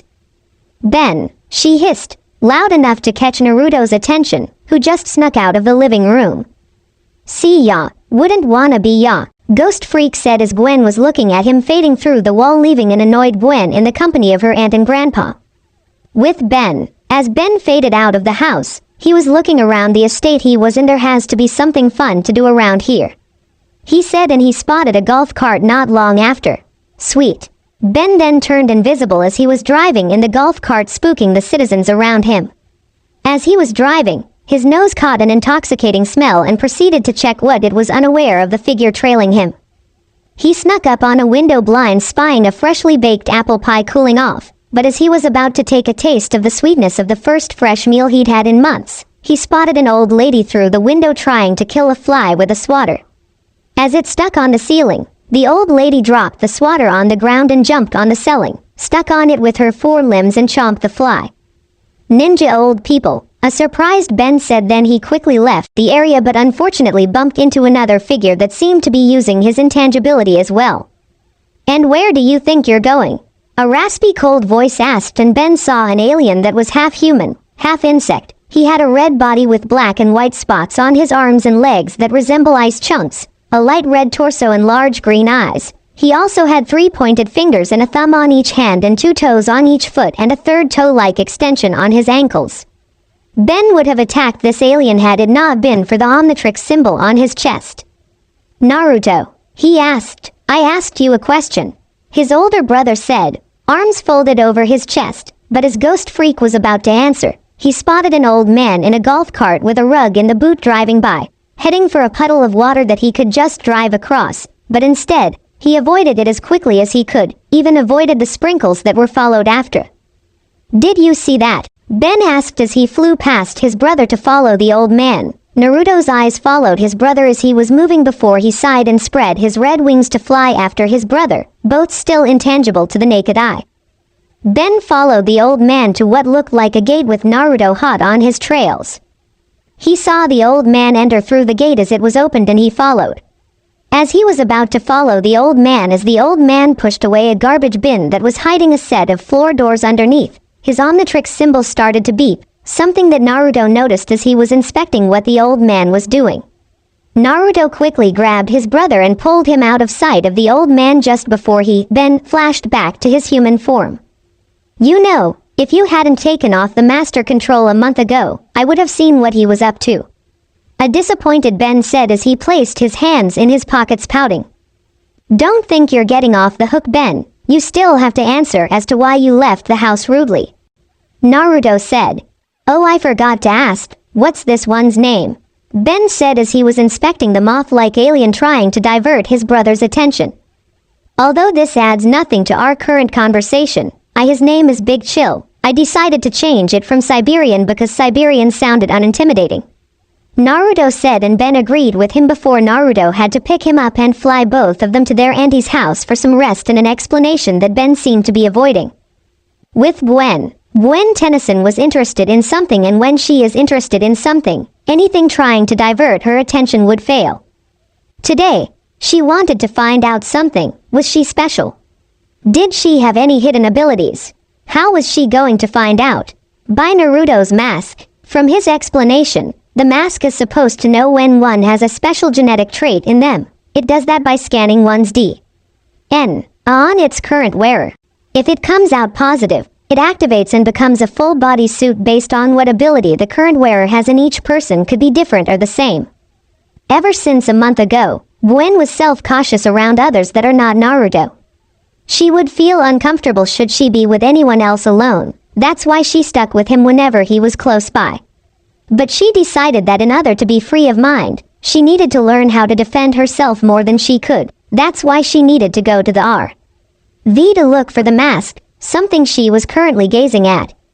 As she was about to put it on, she heard Ben complaining and looked outside to see a moth-like alien carrying her idiot of a cousin, and once she knew it was Naruto, she placed everything of his back to how it was, vowing to herself that should she have the chance, she would find out for sure. She calmly left the RV to her auntie's house because it was getting late, and she wanted to sleep in a comfy bed. In the house, Grandpa, Gwen, a voice yelled as he arrived the kitchen, and both individuals looked to see Ben rushing to them with a moth-like alien that later did transform to Naruto. "Your Aunt Vera's in bed," Max said. "Seriously?" Ben asked. "It's like only 6:30 in the afternoon." "Never mind. Listen, this whole place is creepier than I thought. First, this old lady scales up a wall and munches a fly. Then that weird next-door neighbor is an E.T. or something with a face at the back of his head, and Ben, you snuck out. Aunt Vera was hurt," Gwen said, scolding her cousin. She'll forget it, she's old." Ben waved off. "Okay, I say I go 4 arms And check out Marty's apartment. Maybe we should do some investigating, Naruto reasoned. But you stay as you are. Max completed. We old folks don't forget as much as you think, Max said before winking at Ben and leaving the room. "Ever since you've had that watch, you're like a magnet for weirdness," Gwen insulted. "Shut up, dweeb," Ben said before heading inside to sleep, leaving Naruto and Gwen alone. "You okay?" Naruto asked as he walked to Gwen and put his hand on her shoulder. Gwen, being as smart as she is, knew what he was talking about a little bit. She relied and moved closer to him. "I still feel uncomfortable around others that aren't you since the incident," she said, looking down at her feet.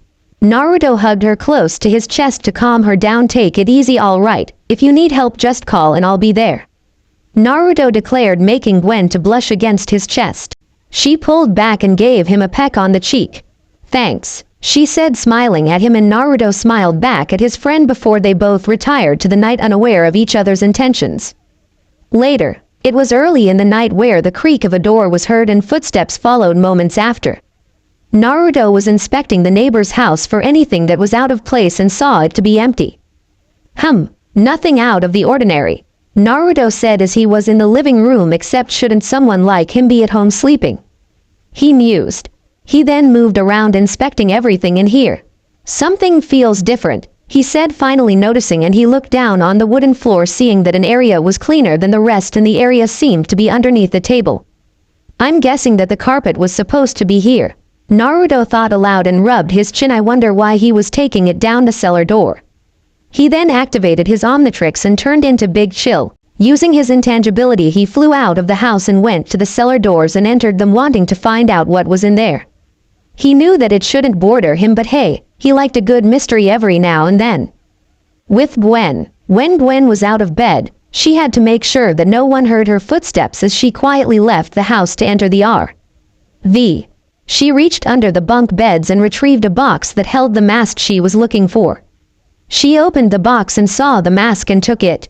"I know that it's against every moral code in my body to steal, but I have to find out," Gwen said, and she put it on over her head, expecting something to happen.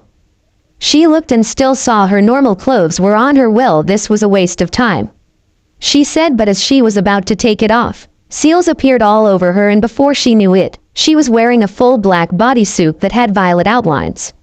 On her chest, lines appeared, and a purple scarf that was made out to be a cape appeared on her neck.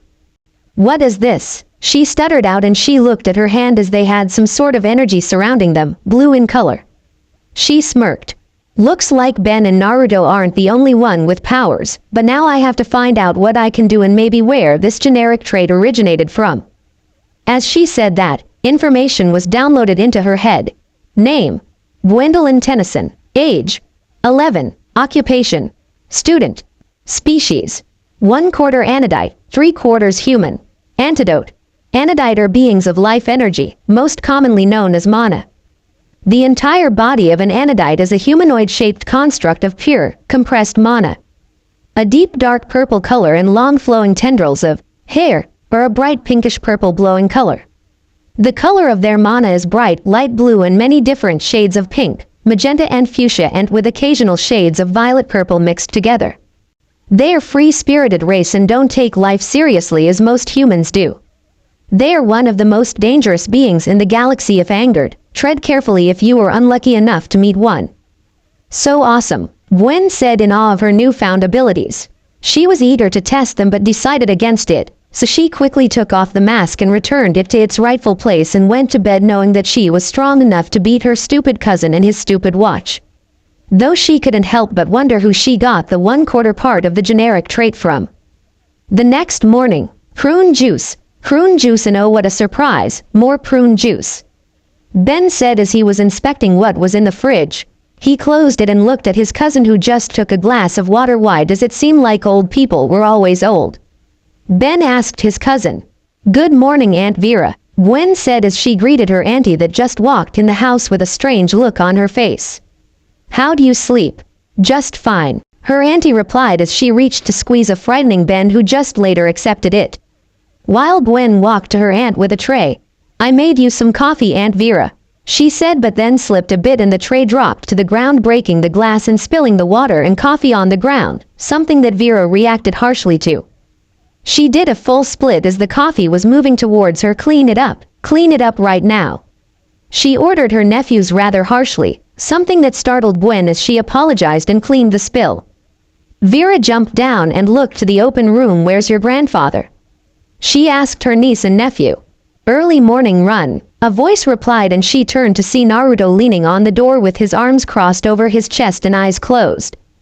Okay, now behave yourselves, she said, and she walked out of the room. That's not Vera, Naruto said after moments of silence, startling Ben and Gwen. What do you mean? Ben asked. Did you not notice the way she spoke? Naruto asked. Now that you mention it, it did lack that certain cheerfulness to it. Gwen pointed out. Ben agreed with her in that issue. She's one of whatever's possessing these old people, Ben said, and Gwen was confused. Ben thinks that someone or something has been possessing these old people since we got here. Naruto elaborated. Well, are we going to find out what it is? Gwen asked Naruto. Sure, why not? Naruto replied. They all left the house wanting to find out what was wrong with this estate. Later, boom. Let me tell you something, you disgusting aliens, that smells as bad as my little brother's socks, a voice said as a car that was heading towards the three was destroyed by a punch. Either you tell Wrath where you are holding the retirees or Wrath will destroy you. Wrath said. Ben and Gwen that were standing behind the alien were suddenly glad that Naruto was with them because he had better control over his Omnitrix than Ben did. Though Gwen did chuckle a bit. I'll never get tired of seeing this alien, she said. My socks don't smell that bad, Ben muttered. Roar. The alien snarled as they took the form of their grandpa, slowly creeping towards them, that is until he was punched. Wrath then jumped to where he saw two cars and grabbed them, lifted and slammed both on the incoming threat. That didn't do anything to quell them, however, as the aliens just regenerated and started to advance towards him again. Your brother's in trouble, Gwen called out to her cousin. On it, he said, and in a flash of green light, Wild Mutt was in Ben's place. Wrath must have heard the Omnitrix being used, so he turned and saw Wild Mutt was about to help him. Let me tell you something, Wild Mutt, Naruto said, you take Gwendolyn Tennyson down that cellar. Roar. Wild Mutt protested, but Wrath wasn't having any of it. Now, Wild Mutt was subdued and Gwen led him to the cellar door. He used his head to push the garbage away and she opened the doors. He picked her up and dropped to the bottom of the hole that they were in. They saw a path and he followed it with Gwen on his back until they reached a two-way intersection. They took the one on the left and Wild Mutt was moving as fast as he can to what his scent picked up. Wild Mutt transformed back into Ben after they crashed through a wall. Hey doofus, what do I look like, a crash test dummy? Gwen asked as she was wiping herself clean.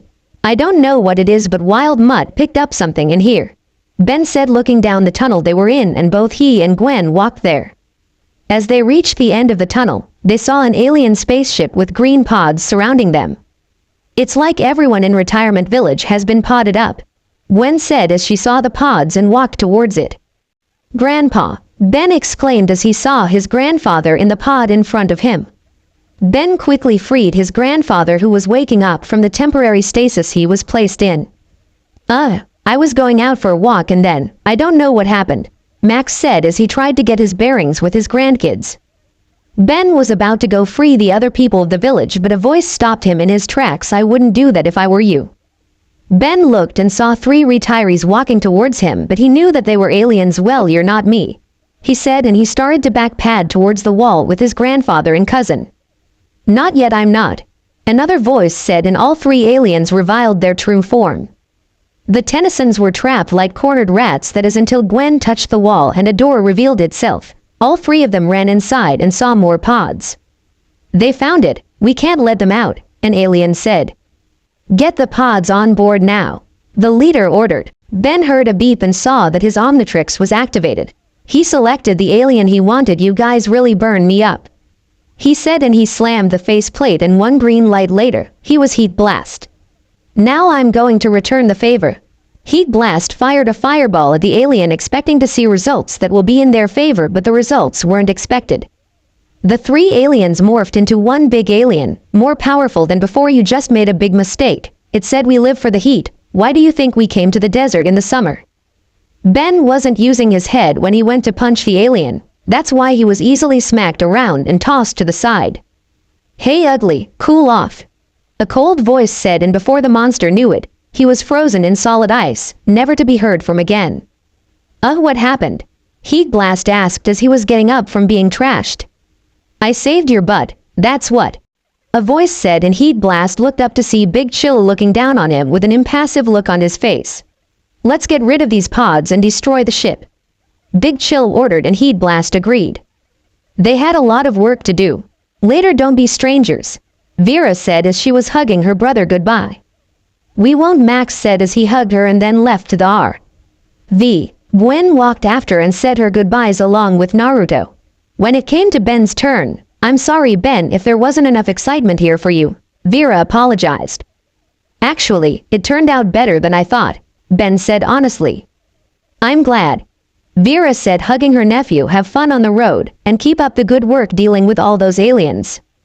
I will, Ben said as he hugged his auntie and left to the R.Version, and with that, all 4 left Aunt Vera standing in front of her house, hoping to get more adventures in the days to come. Meanwhile, Haku, are you sure that you have their location? A voice asked his partner. Hi Zabuza-sama, but they aren't stable, Haku said to her master, whose face was revealed in the dark. Well, I don't like to owe a thing to anybody, so we better get moving in order to catch up with our target, Zabuza said. Hi Zabuza-sama, Haku responded, and they both left in their respective shushin to catch up with a certain R.V. that they have been tailing for quite some time. What did these 2 want with the Tennysons? Thanks for watching, guys. Hope you all are enjoyed this video. If you do, please leave a like, share and subscribe. Also, don't forget to support author of this fanfic. So let's end this video here. Until then, see you in next video.